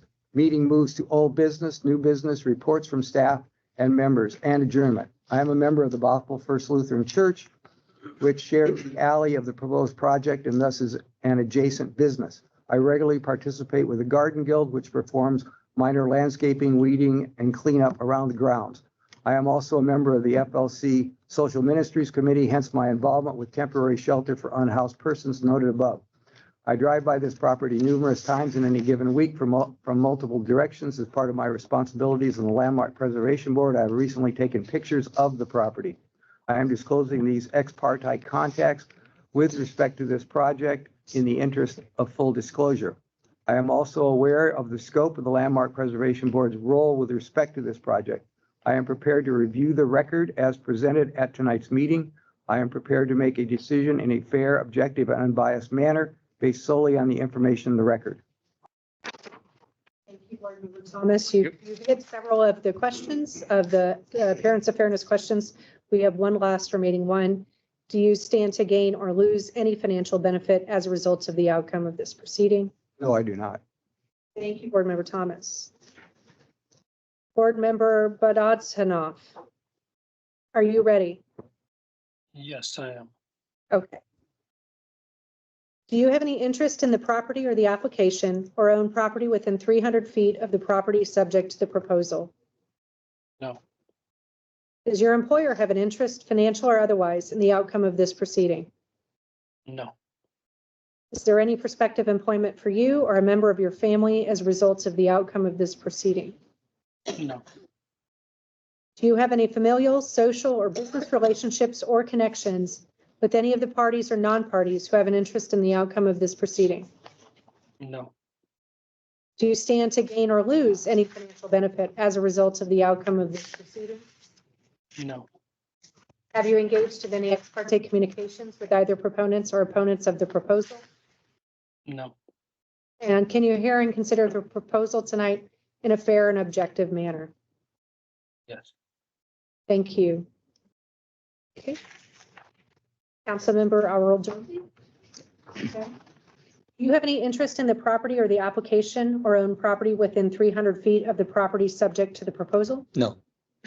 Does your employer have an interest, financial or otherwise, in the outcome of this proceeding? No. Is there any prospective employment for you or a member of your family as a result of the outcome of this proceeding? No.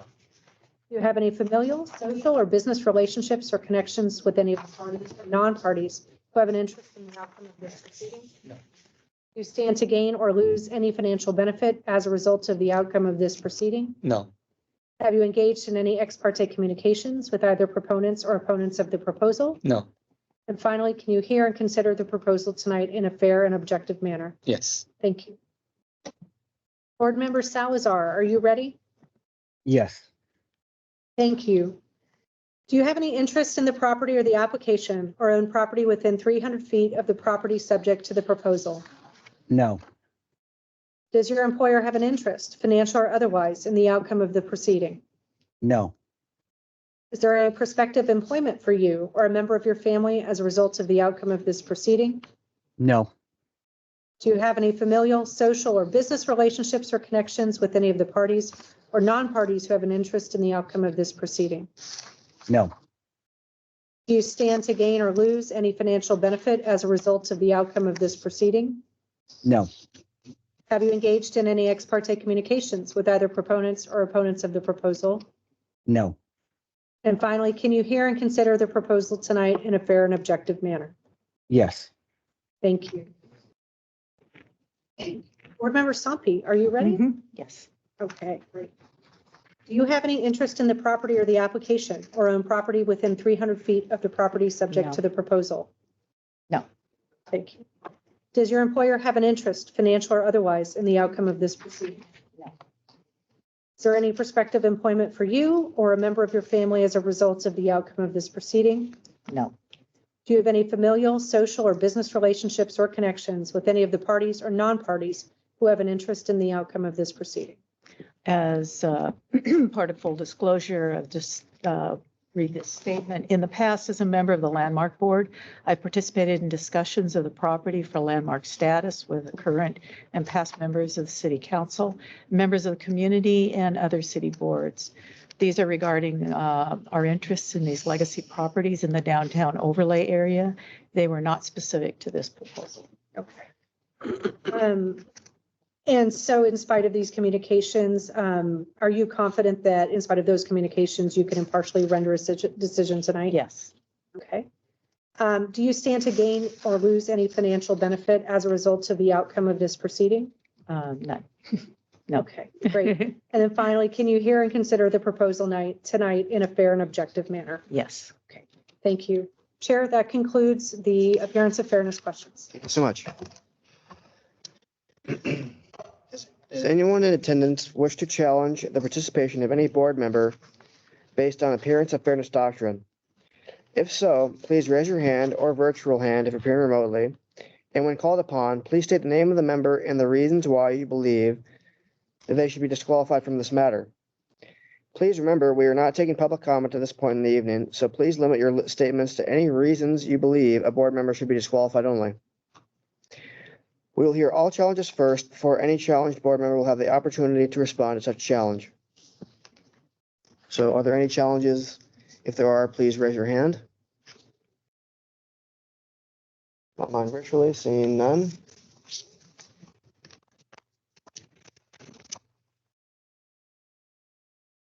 We will now ask city staff to please present their staff report on the proposal.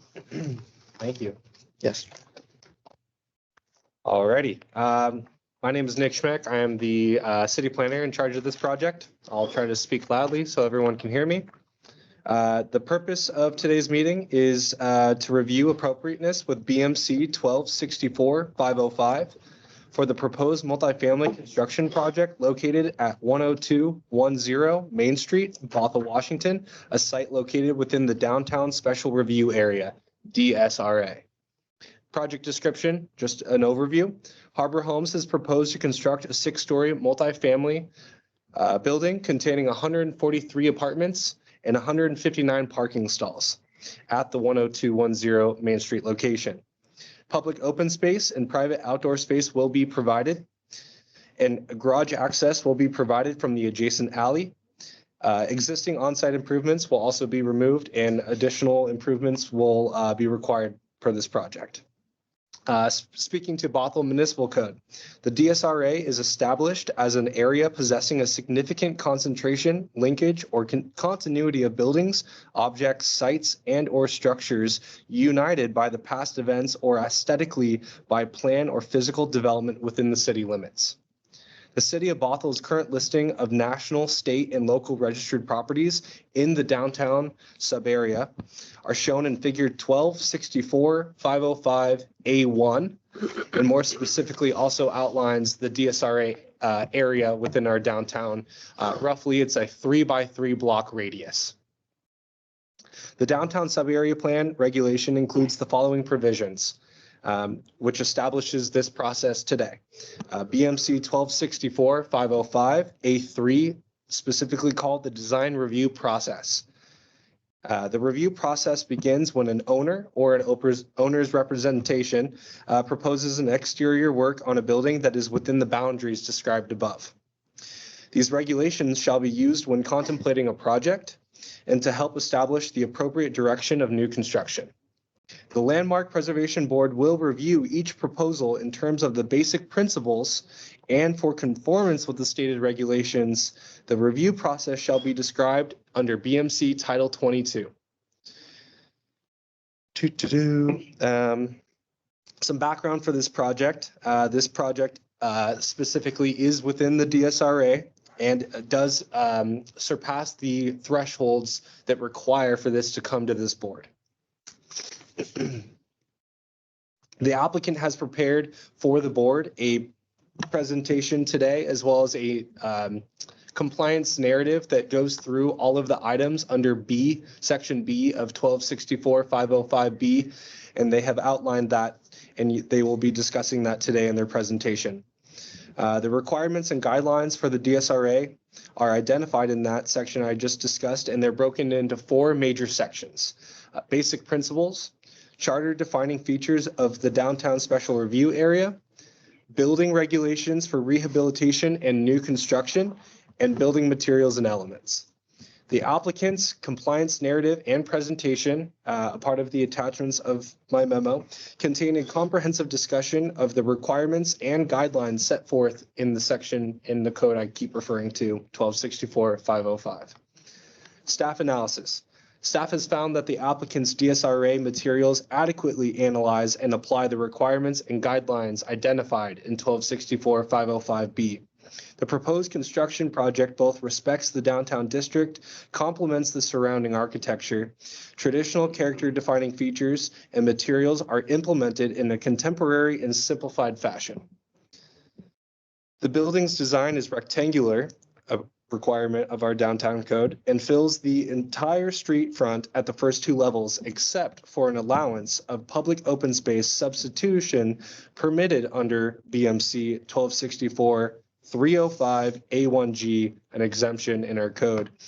Staff's discussion below does not duplicate the comprehensive discussion of the requirements and guidelines provided by the applicant. Instead, staff have noted some of the most cognate and relevant principles for the LPB review and comment. I broke this down into the 4 major sections I defined above. For basic principles, staff would like to put on the record that the existing bank is not on the Bothell Historic Register. Select existing building elements will be preserved during demolition. No decorative elements will be added to the facade which detract from the project history or create a false sense of history. Under the character-defining features of the DSRA, the project proposes 0 setback building facades along Main Street and 102nd Street, a building block frontage requirement of our downtown code. The existing site has publicly accessible open space. Therefore, the applicant has proposed a new mid-block public open space compliant with BMC 1264-305A1G. Staff and applicant worked together, and the applicant discussed that there is an existing plaza at the corner of 102nd and Main Street and thought it was appropriate to maintain such public open space in their new construction project. Under the building regulations for rehabilitation and new construction, staff have identified that rehabilitation is not proposed in the applicant's scope of work. The applicant's proposed design utilizes exterior materials, building massing, and architecture and detailing consistent with the DSRA and downtown sub-area architectural regulations in 1264-500. Variations in wall plane articulations in the building facades are provided at upper levels to further break up the building massing. And finally, the project proposes anodized aluminum storefronts with the large expansive glazing units at all ground level facades, meaning we're going to have big, nice shop windows along the frontage. No new storefront is required per the downtown sub-area code regulations. More specifically, what I'm stating here is that commercial space is not a requirement of our downtown code at this specific segment of Main Street. Canopies will be attached to supporting structure through use of concealed structural connections and stood off of exterior cladding materials such as brick to maintain the integrity of the cladding materials. Sign design type and proposed locations at this time are conceptual, however, will conform to our specific downtown code sign regulations. And the demolition review process under BMC 22.28.060 shall be followed.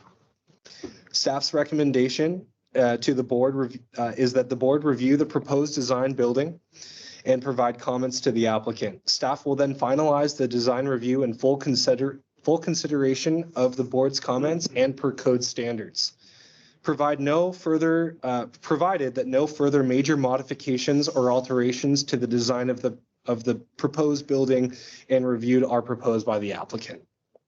There are 2 specific attachments that I indicated in this presentation, one specifically being the applicant's DSRA compliance narrative, and the second attachment being the project proposal, specifically slides 32 through 52, which you'll hear from the applicant today. Thank you.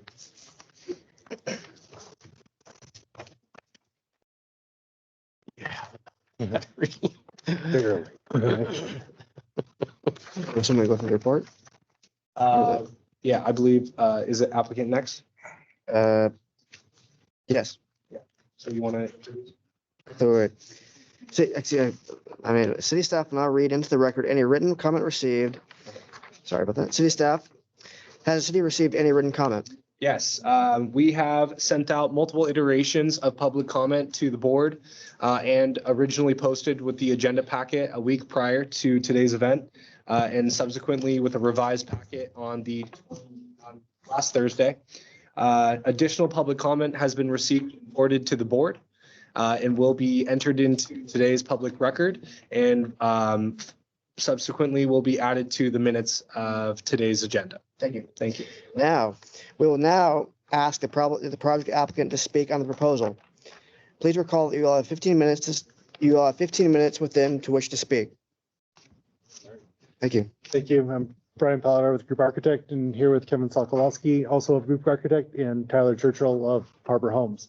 I'm going to do my best to walk us through very briefly the highlights of our DSRA compliance document here in hopes that I finish before the laptop dies, which should be about the same time. So with that, all right. So as described, our project is seeking to develop a multifamily apartment building at this site. The staff report that was just presented really kind of gave us a lot of the highlights of a lot of what's already in the packet. What we're proposing is a 6-story building in its primary tower form. However, that is set back from what's happening at ground level, right? So along 102nd as well as Main, we've got 0 setback street facades, which is a requirement in the downtown special review area. We brought the building facades out and stepped the building scale back above for the majority of the second floor. This is a requirement in the downtown special review as well, particularly in sites such as ours that are mapped for this. There's a provision of the code that allows for a portion of that third floor to also project. So we've done that over here on 102nd, but we've also differentiated with color that additional massing so that the 2-story portion of the massing reads on both of the primary street fronts. Over on Main Street, as also discussed in the staff report, our proposal relocates the public open space to the middle of the site. This allows for both south-facing big light and air for that open space so that it's an occupiable space. We'll look at a detailed slide of that here in just a minute, but this also allows us to deal with the topography. One of the things that Main Street has further to the west is not as much topography as we have on our frontage. We have almost 15, 16 feet from our low end to our high end. So the open space allows us to deal with that terracing and actually allows us to create a much more vibrant open space as well as a result. Other key factors that are worth noting are kind of this bird's eye view. We're required as part of the DSRA to build out to the street front corner here. So the building is built prominently out to that street front. We're providing a flat canopy that wraps the corner to further emphasize the corner, another of the downtown special review area requirements, as well as accentuating the building entry itself. The material palette is comprised of brick as our primary cladding material at the lower 2 levels. Again, a downtown special review requirement, where our storefront windows are going to be a bronze aluminum, similar pattern and scale to what occurs elsewhere in the area. At the primary massing material above, we're looking at cement board panels. This is meant intentionally to be a differentiating material so that the lower level buildings are much more in tune with the scale and character of the downtown itself, whereas the contrasting tower is more of a modern interpretation with a color palette that works, but still differentiating the architecture enough. There's a over there on the side of the of our room, there's an actual material board with live material samples, and that will remain with the city after this meeting for up close viewing should anybody wish to check it out. A few of the main points on in our packet I've tried to leave here for everyone, mainly just illustrating the size and length of a lot of the facades in question. As noted, we've already talked about the fact that along Main Street, for example, that we're required to have a max of 2-story massing. Those elements are outlined on this exhibit just to help illustrate what's there. Facade widths, for example, are also in the downtown's review area required to be a minimum of 20 feet wide and a maximum of 90. And our building ranges anywhere between, on this facade, 66 in this width to 55, it looks like on the other one. So we're well within the standard size and spacing of building scale along this area of Main Street. Additionally, when we look at the upper level portions of the building, we've looked to provide the repetition of the building massing in this modulation form. It's more visible in the perspective, so we'll get into that in a bit. But we're using decks to help break up the facade and its modulation, as well as at the upper level skyline, which we'll see in perspective as well. On 102nd, we're again within the maximum allowed facade widths. We have a recessed building entry here that occurs near the entry or the corner itself at 102nd and Main. This is the site or the side of the building, as we mentioned, that has the differentiation of the portion of third story up here. It's painted in a different color cement board to offset against the brick base. Other factors here that are worth noting. The downtown special review area requires that storefront windows, as well as the primary window configuration, remains largely in a tall or vertical, 2 to 1-ish kind of window scale. We've largely met that throughout the project, with a few notable differentiations at some of the upper level windows where we have a little bit more of a modern interpretation at some of the residential windows. But down at a pedestrian scale, that repetition of material and window is very contextual with what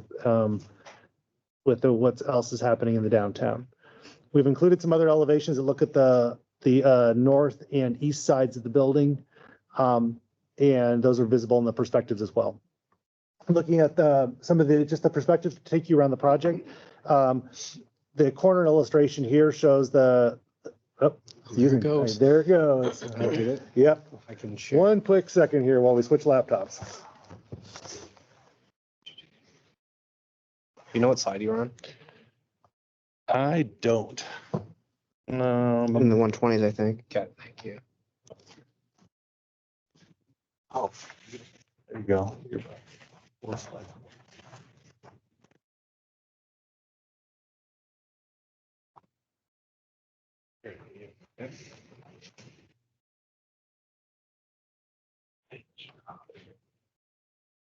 Okay. There you go. So,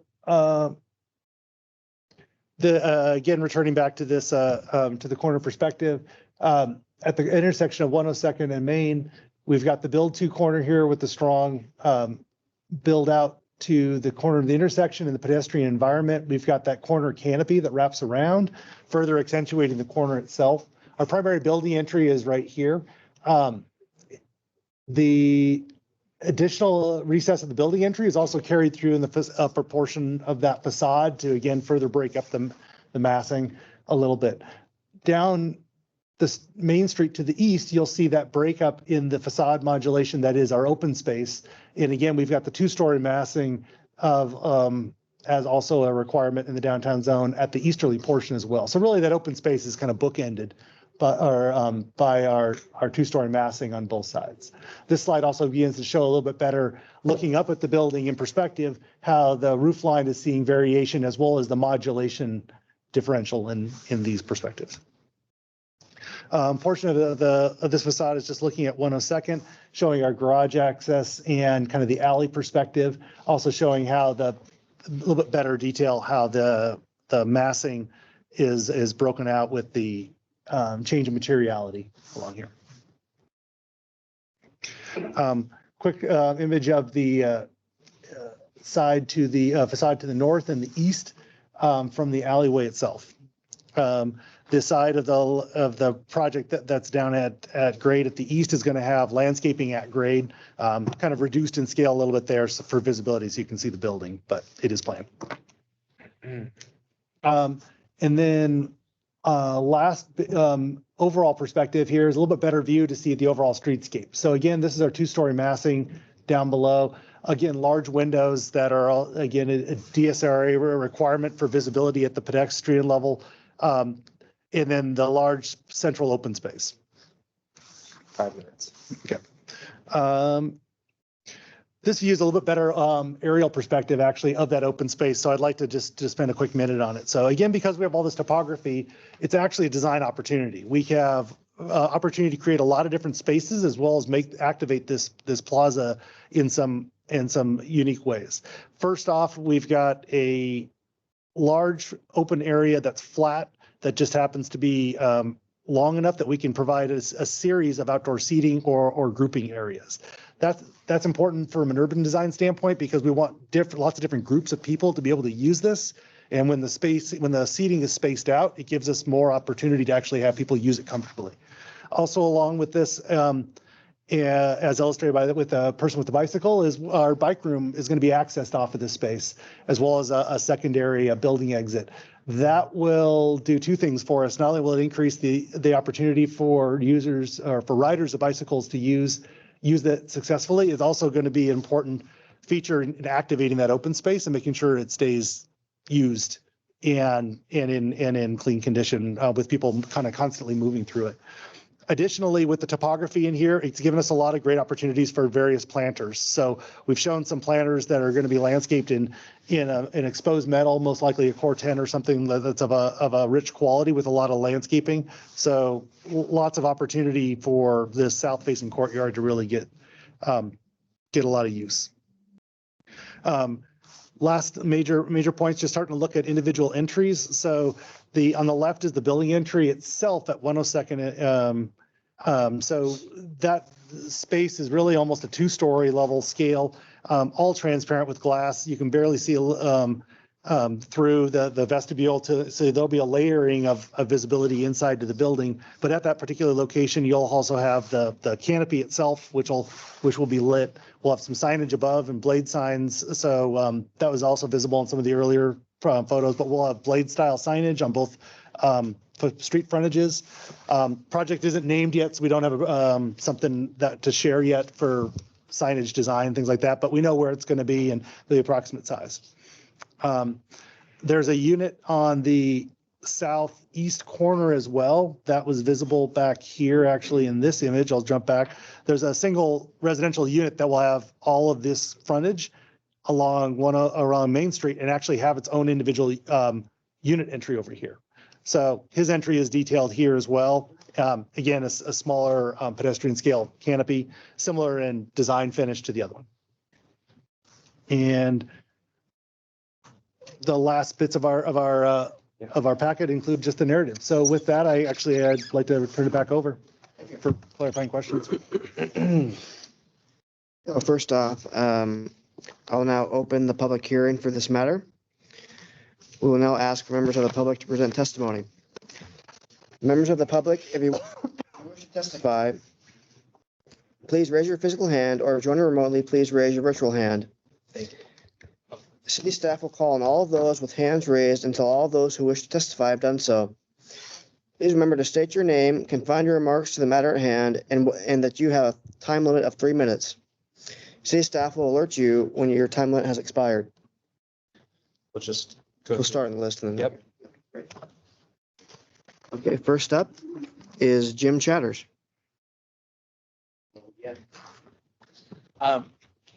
First off, I want to compliment you on your effort to be consistent with the regulations in town. I like how you've set that lower level at the street level and backed off from it for the monolith. But I wonder about your color choices and to the degree to which they're in keeping with the rest of the town. Downtown Bothell is red brick, not gray. It doesn't have big red panels and green fronts on it, except for the building across the street from you to the south. So I just wonder if those kind of things might be modified somewhat to bring it in more into keeping with the rest of the downtown. That's the only comments I have. Thank you. But again, the effort is appreciated. Thank you. Next up, Bill Moritz. Bill? I know we've had some people go home, but. One more time, Bill Moritz? No. Not here? Okay. I might put your name as, if I do, I sincerely apologize. Cindy Brodajic? Cindy Brodad. Cindy BRHL. Yeah, yes. Okay. All right, thank you. Thank you for that. John Monahan. Thank you. Step out front for us. Yep. Thank you. My name is John Monahan. I was born and raised in this town. I'm 55. I own the brick building 2 doors up, the Monahan building where Quality Care Physical Therapy is. I love your idea of red brick because we have a beautiful red brick building and it would match the rest of the facade around Bothell. One of my concerns is the parking and the traffic. Have there been enough studies are we going to open up Main Street? If the project goes through, I mean, it's already busy. And I've had staff have their cars hit because there's so much traffic multiple times. And hopefully, I would assume you guys are doing your due diligence and looking at the studies and all that for parking and for the increased number of people in downtown. I'm happy to see they've got a lot of parking spaces. That's great. I would also ask in construction, if there's some way to have a specific construction area for the parking for those people. Otherwise, they take all of our spots and we have nowhere for our customers to come and get therapy. So that was one of my concerns. So that's all. Thanks. Thank you. Thank you so much. Next up is Ann Agard.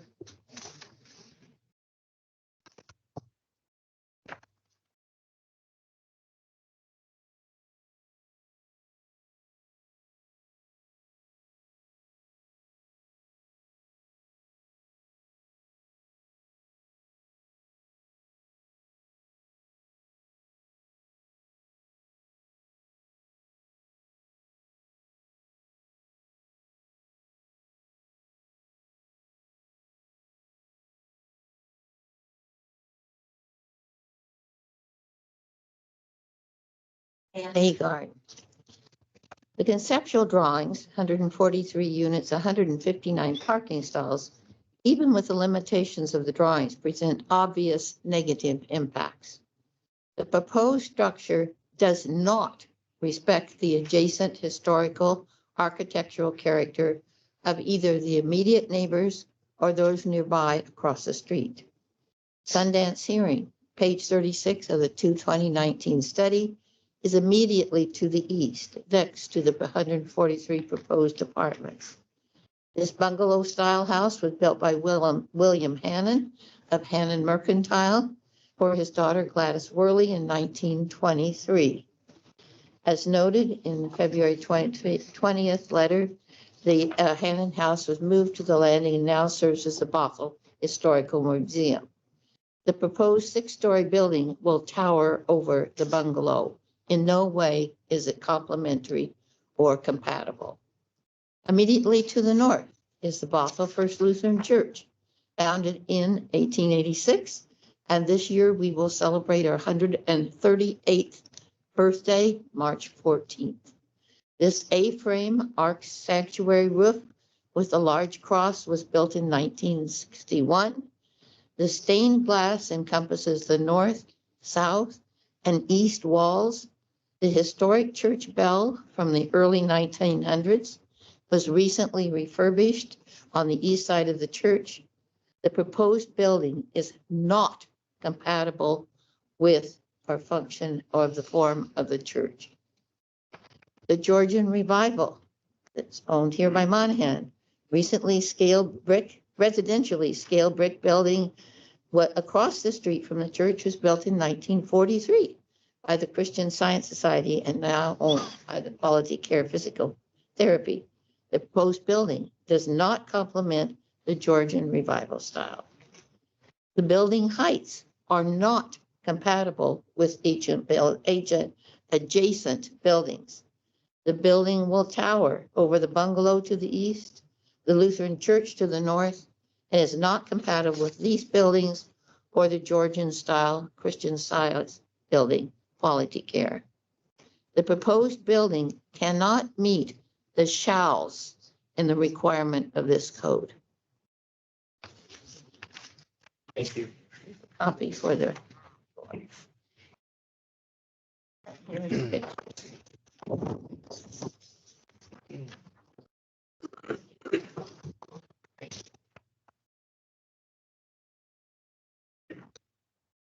Anyone else? Yes, up next, Knut Agard.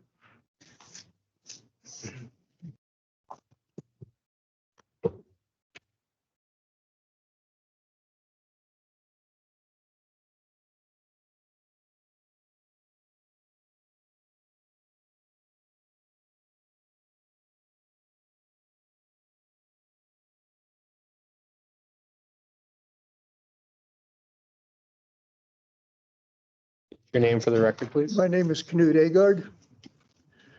Presently available drawings of the proposed construction appear limited to what are essentially conceptualizations. And this in turn limits the ability to predict the compatibility with or the impact on the neighborhood and existing buildings.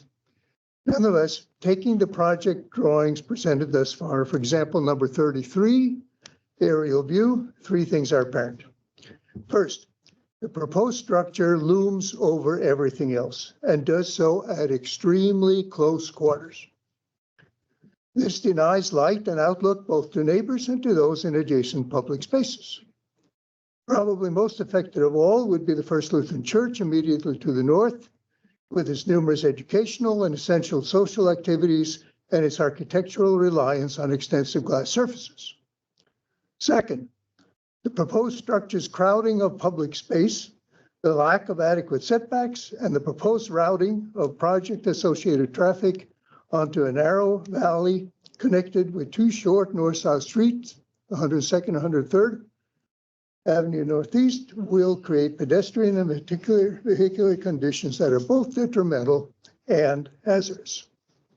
Third, the proposed structure is in size and form not compatible with, nor does it complement the desirable surrounding architectural character as is required by Bothell Municipal Code.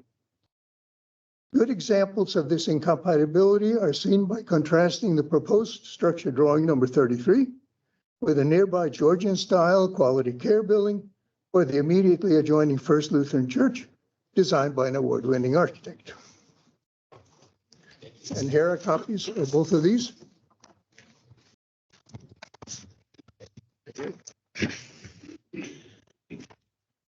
So I don't see anyone else on the list. Anyone else that wishes to speak? Okay. Please state your name.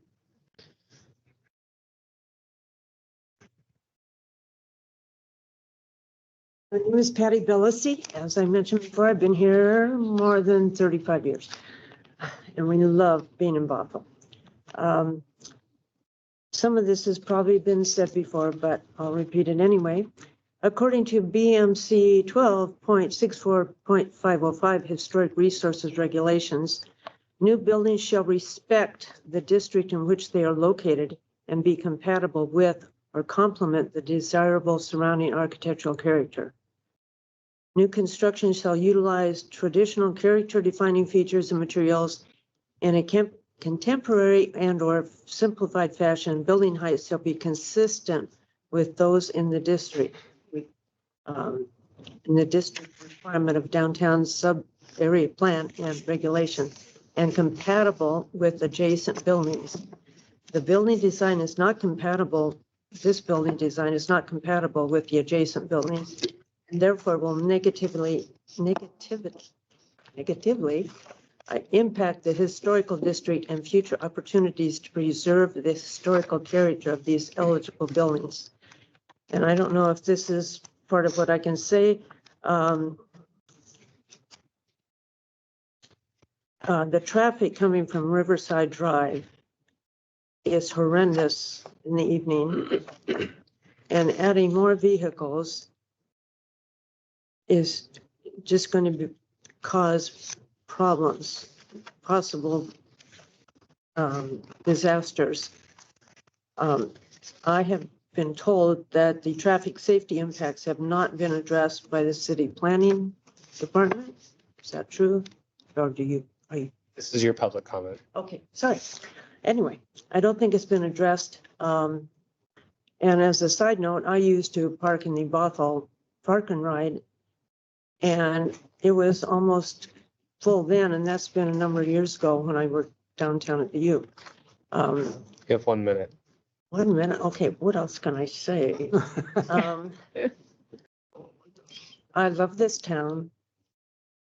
It's turning into, so will there be a 6-story building where Cozy Corner used to be? So we could have 3 apartment buildings like they're doing on 185th, I'm sorry to say. There's condos and 2 apartment buildings. 3 out of the 4 corners have really tall. Is that what's going to happen in this place? We'll have the Merc and this building, and then somebody will creep into the downtown even more and put another 6-story building, so we'll have 3 out of 4 corners the same way. Please consider this. This is, if you care. And it's not just about money. Anyone else like to speak? Okay, Wasn't planning on speaking in this session and so forth, and we're talking about this building and traffic. And just please state your name. Oh, sorry, Ernie Bellisy. Thank you. Okay. The one thing that concerns me with the building is where the location is. I have done a lot of business at the Wells Fargo Bank. And when you pull out of that parking lot, people coming up 102nd sometimes run that stoplight or stop sign. And it's hard to see those individuals coming up as you're pulling out with parked cars.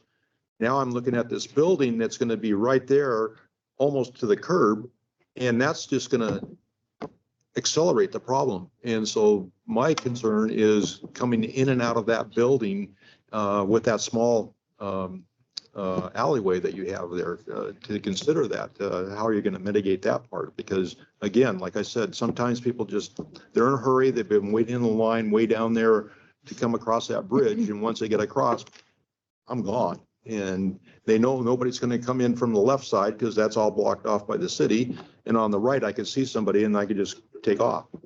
And so people coming in and out of that building is going to be a concern. That's all I have. Thank you. Would anyone else like to speak? Going once, well, I'll look up online, going once, going twice, seeing none. Thank you. I now close the public hearing. Is there any rebuttal from the applicant or from staff? Can hear you.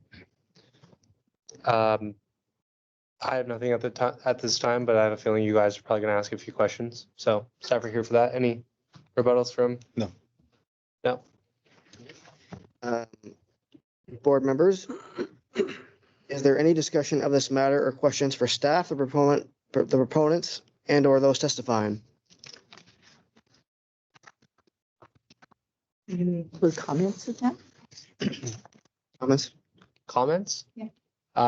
Questions or comments or how? It's all on the record. I mean, Okay. It's your board. Certainly. Yeah.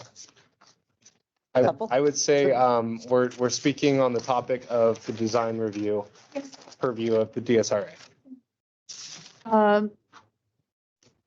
We have a history in Bothell of using the red brick. And we've gone around and around this block in several manners, one of which is the building that we're sitting in, which was almost exactly the same gray tile initially. And there were a couple of us who said, we're right across the street from the public safety building. Can we match public safety in a few of the buildings downtown? The red brick provides a real continuity to tie buildings together and would, I hope, a little bit help on the massing. I know you're allowed to go 6 stories. I know we're allowed to, which is sometimes something I wish we had looked at a little more closely in this close into the downtown, in this part of the downtown up above 527. That, I think, is a really big deal. It's a small detail, but it can be a big deal in providing the continuity in the historic downtown. The alleyway, I have to really agree with people. That corner has become so difficult. coming across the bridge that we hardly ever, my husband and I hardly ever go over there because it's almost easier to go into Woodinville and come back toward Bothell to visit friends than it is to go across there. It's also that alley and those of us who use it for accessing the physical therapy or even the church. It's just a really tight space.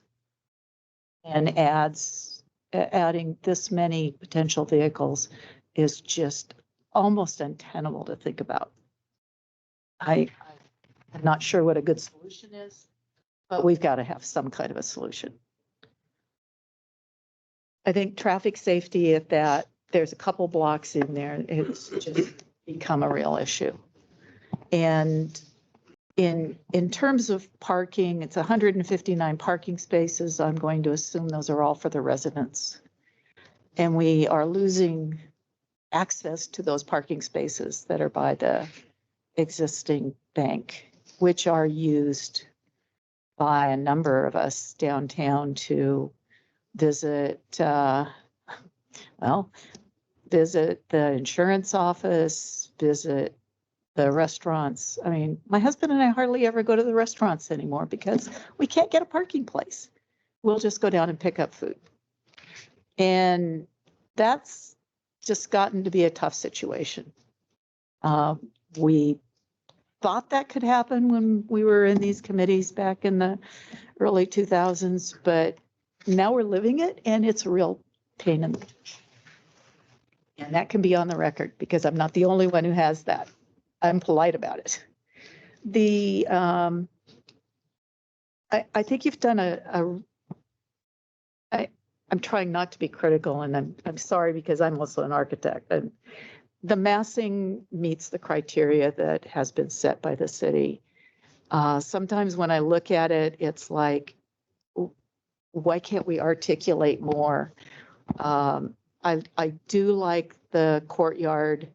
It's provides a nice entry, but the volume of the massing completely shades the church and the church property.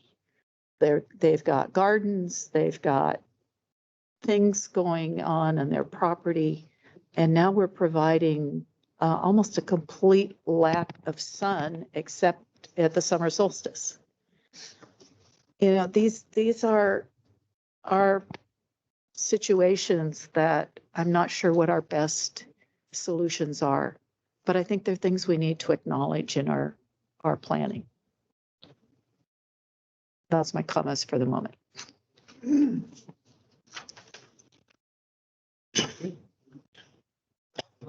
My understanding is that we're reviewing this within the DRSA requirements. And I've been on the board for 6 years now. It's my 5th year, I believe, and I did completed a 1-year stint prior to the council putting me on the board for a full term. I don't believe in that time we've actually reviewed the DSR. No, we haven't had one in that time. Review that we had to do in that time. So I'd like you, Nick, to go into the BMC and at least show us the section B that you referred to in terms of compliance criteria. Mm-hmm. So we can look at those things. I think you've done a fairly good, quick review of those things in terms of staff determinations of compliance. But I think the board should look at each of those criteria because that's what we're really deciding here. We're not really saying, yeah, okay, we like what you did, Nick, let's go ahead. I think we're obligated to look at those criteria and make our own assessment on them. Am I correct in that? Yes and no. I would say that the burden of proof of meeting the requirements of code is up to the applicant. They have provided in this same presentation, which I asked them to narrate with examples, with colorations with the board, with the renderings. But below this presentation is a comprehensive analysis of every item under that section B, where they analyze compliance with said regulations and guidelines. Yeah, I reviewed that and. Correct. And I noted a picture of the Mercantile, which is not even on the same block with the property, but I noted no comparison to the actual structure on the block. Nor did I note any comparison to the basically landscape of the downtown area, which my understanding of the DSRA is that there's an effort to preserve multi-level characteristics of the downtown area, which we seem to be losing sight of, pushing that into a tiny, I think you referred to 3-block, which is now almost becoming then a 2-block area. I was only referring to the area identified for the DSRA being roughly the 3x3 block radius. Which this is within. Which this is within. Right. I think it's important to put on the record that, back in 2000, I believe early 2006, but in 2009, the downtown sub-area was adopted, where the visioning, the discussion with the community about what would happen in the downtown sub-area was discussed at significant length, allowed for various public comments at multiple different meetings, hearings, planning commission, and council, which council adopted said sub-area, which described the vision of what the community wanted to allow in downtown, which is where we are today with our downtown code, which subsequently allows for 6-story construction, and full block frontage requirements with 0 setbacks, as well as with the downtown sub-area code that was adopted, and the plan was a planned action determination where the city led an EIS process, environmental investigation process, where we did a full-on analysis of the downtown, talking about the impact of what would come from said construction. That analysis has significant traffic analysis, certain amount of units of residential and commercial space are allowed to happen under this planned action, and we are still under that threshold of the amount of units we accounted for and the commercial space we were preparing for through that visioning process. This construction project falls within our code, and staff concur that it meets the DSRA requirements and the specific architectural requirements of 500. And then the DSRA provides additional guidance and guidelines, which the applicant has analyzed and prepared the building to meet as many as the guidelines as possible. Thank you.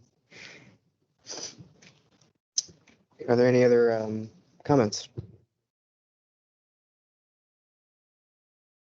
I'm looking at my friends online. Any other comments, questions, and or discussion?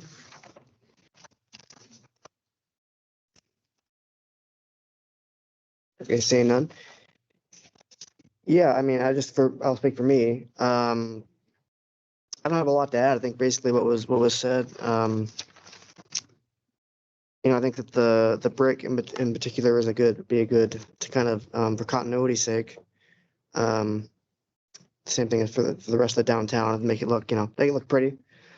But other than that, I think everyone else has pretty much said what I was particularly thinking. So I don't have any other comments to my point. Okay. It's important, and I think maybe I didn't fully address your concern, but today's meeting is strictly for your guys' review and comment of the project. There is no approval here. There's no deny or acceptance. It's your ability to put on the record your guys' thoughts as our community elected Landmark Preservation Board and Design Review Board in this case. And lots of great points made, and applicant is here today and it's on the record and staff is here to listen to that. And once again, I think you'll see with the potential motions to move forward, staff will be taking this into consideration and we wanted to have the ability for the public to comment. So thank you. I will say one thing. I should have said, I like the open space. I think that's really important to have walkability in downtown. So I think that's a nice addition to the design. Would you appropriate to make a motion at this point, or? It's up to you. It's your board. Yeah, does anyone, seeing as there's no other comments, does anyone wish to make a motion? I have one quick comment. Sorry, my hand was Oh, raised. sorry. Wasn't sure if anybody saw it. Sorry. I apologize, Board Member Salazar, my fault. It's okay. After just hearing everything, I'm kind of taking a step back and hearing a couple of things that I think would help, depending on what direction we go, but a little bit more buy-in from our community. One is a little bit more detailed studies on not only traffic, but the walkability, what if there's a solution for traffic, how much more space there is to actually walk, to bike, that just encourages it even furthermore to move forward if we can have solutions to that, to a lot of those questions. Also, I would advise the applicant, if they haven't already, but to have discussions around how such a large building could and will affect essentially the surrounding buildings around the businesses, the church, in specific, because looking at these pictures, it is quite overwhelming, the size in comparison to the buildings that are essentially surrounding it outside of the complex, right across the street. So I do advise the applicant to meet with those owners and to meet with the community within those businesses, just to see not only what their buy-in is, but how can you guys partner with them to either make adjustments, to just make it basically a smoother process if possible, if this project does decide to continue moving forward. That's my 2 cents. Thank you. Thank you so much. Okay. Hearing no other comments at this point, I'd like to make a motion that we delay the review to our next meeting and to provide the board ample opportunity to review. One second. I'm going to finish. Okay, I'm sorry. What I'm saying, and then you can comment. I apologize. If we don't get a second. No problem. I apologize. I don't think the board has adequately reviewed to prepare a list of comments, a detailed list of comments. I think we've all gotten impressions. We've heard the context. Most of us have probably reviewed the materials at least once or twice, looking at things that might concern us or whatever. But I think we need to go back through, and if the sole objective is to create a record of our comments, I think we should have the opportunity to do that directly, based on what we've heard from the public and based on our own considerations of the project. Therefore, I would ask that we extend the review to our next meeting. I'll let you finish the process. Okay. Is there a second to that motion? One more time, is there a second to that motion? Seeing none? Okay.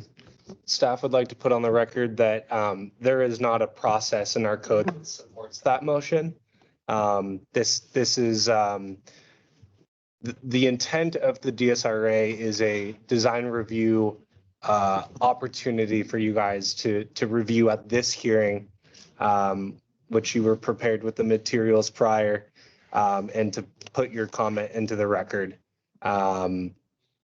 Yeah, I can't, there is no process that identified in our code that supports your motion.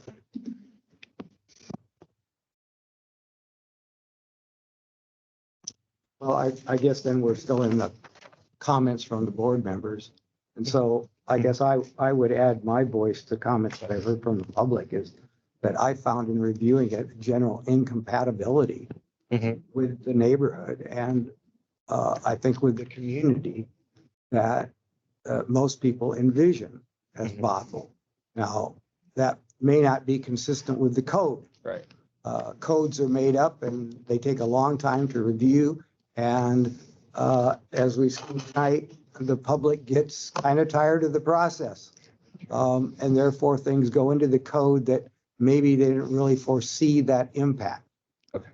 And I think it's unfortunate that we can look at some of these things and say, well, that's consistent or not consistent, when the general public is saying it's not consistent. So the letter of the law versus actually meeting public expectations can sometimes vary. And as much as I'd like to say, well, we're going to comply with the law, I think there's a reckoning coming. And, I wouldn't want to be, necessarily this project or the next project that where that public reckoning finally, nor on the city council if they don't address these issues. Because I think they've been addressed in a number of forums and obviously code hasn't changed, so they haven't been adequately addressed. May I respond? Absolutely. A couple things. If you could put on the record specific code sections you believe that this project is not compatible with, that would be my recommendation. Secondly, and that was the essence of my motion to delay. Secondly, per the Growth Management Act, which is the growth managing requirement under state of Washington, cities and counties and jurisdictions are required to do comprehensive planning periodically. The city of Bothell is currently in a periodic review of our comprehensive plan, which is a community-led process with visioning periods, with public outreach, with significant opportunity for the community, just like they did back in 2009, to put forth their thoughts about what they want the future of their community to look like, specifically in downtown, in their neighborhoods, at Canyon Park, all over the community. They have opportunities to discuss buildings, design review, traffic impact concerns in regards to tree canopy, community spaces, everything from the top to bottom. There are 14, now I believe 15 categories under the Growth Management Act of which you guys can put your comments regarding. We are in the process of creating that new living document, which is basically what prepares staff to implement new code and is a living document that lives within us, of which I have to review this product against. There is an opportunity to make said changes if you believe the community would like to do so. And there is a process for that. And it's right now. And I'm very much aware of that. And I have attended many of those meetings. Tell your friends. We do, but that is the process of which we make change. It is The rest of it. You can go on our website, Imagine Bothell, as well as our comprehensive planning website, as well as you can reach out to me or other planning staff. I am always available. It is a highly bureaucratic and that's thus forth not terribly democratic process. Okay.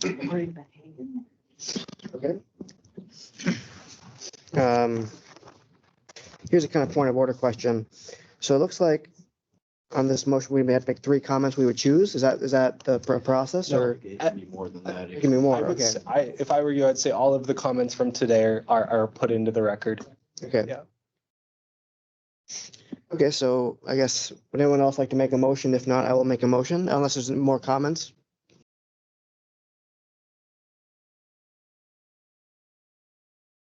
Seeing none.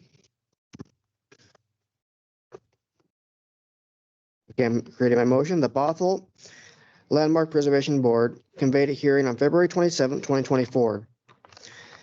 The Bothell Landmark Preservation Board considered a record consisting of the applicant's proposal, staff recommendation, submitted public comment, and public testimony, and presentations received at the hearing on February 27, 2024. The applicant, Harbor Homes, proposed to construct a 6-story multifamily building containing 143 apartments and 159 parking stalls at 10210 Main Street. Public open space and private outdoor space will be provided. Garage access will be provided from the adjacent alley. Existing on-site improvements will be removed. Applicant's proposal is located within the Bothell downtown sub-area and specifically within the downtown special review area, DRSA. Applicant's proposal exceeds the threshold for categorical exemptions under the State Environmental Policy Act. Conclusions. Bothell Municipal Code 12.64.505 A to B requires Landmark Preservation Board to review and comment upon any development proposal within the DSRA which would exceed the threshold for categorical exemptions under the State Environmental Policy Act. Based upon the record created at the hearing conducted on February 27, 2024, the Bothell Landmark Preservation Board makes the following comments, and I want to say all the comments we just went over. And that will be the end of my motion, I believe. Yes. Second. Is there a second? Board Member Thomas, thank you. Now go to a vote. Board Member Salazar. Aye. Board Member Babajanov. Aye. Board Member Thomas. Aye. Board Member Aruljothi. Aye. Board Member Sampi. Aye. And myself, aye.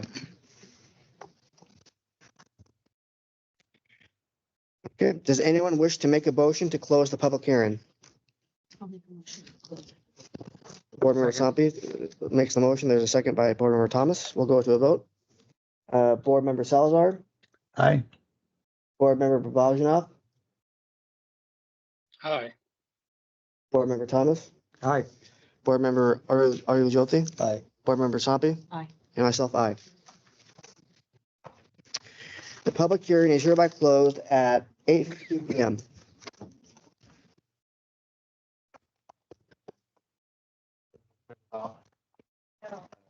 The meeting. Fix that a little more.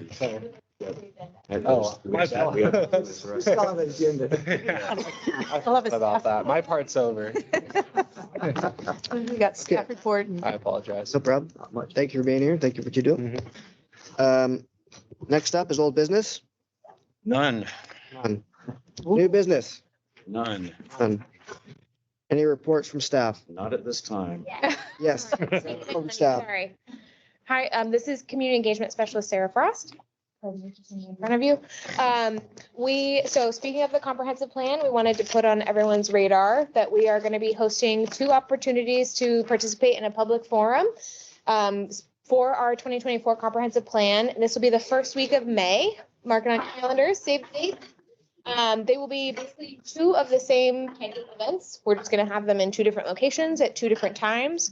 More details to come, but we would like participation. Those will be in regard to the draft elements and the draft EIS that will be being released. are they? So stay tuned. Posted? Not yet. So the draft on May 13th or before? The draft elements will be reviewed at a forum the first week of May. But when will they be available? They should be available prior to that. They'll be released publicly before that. I don't have an exact date. You don't have a date? Correct. Yeah. I have an ish date, but not an exact date, so TBD. So like mid-April or 1st of April? That's what we're shooting for. Okay. Yeah, so staff reports, there you go. Done. Sweet. Thank you. Reports from members. I have a report. I'll ask. It's a very small report, promise you. Does anyone else have a report?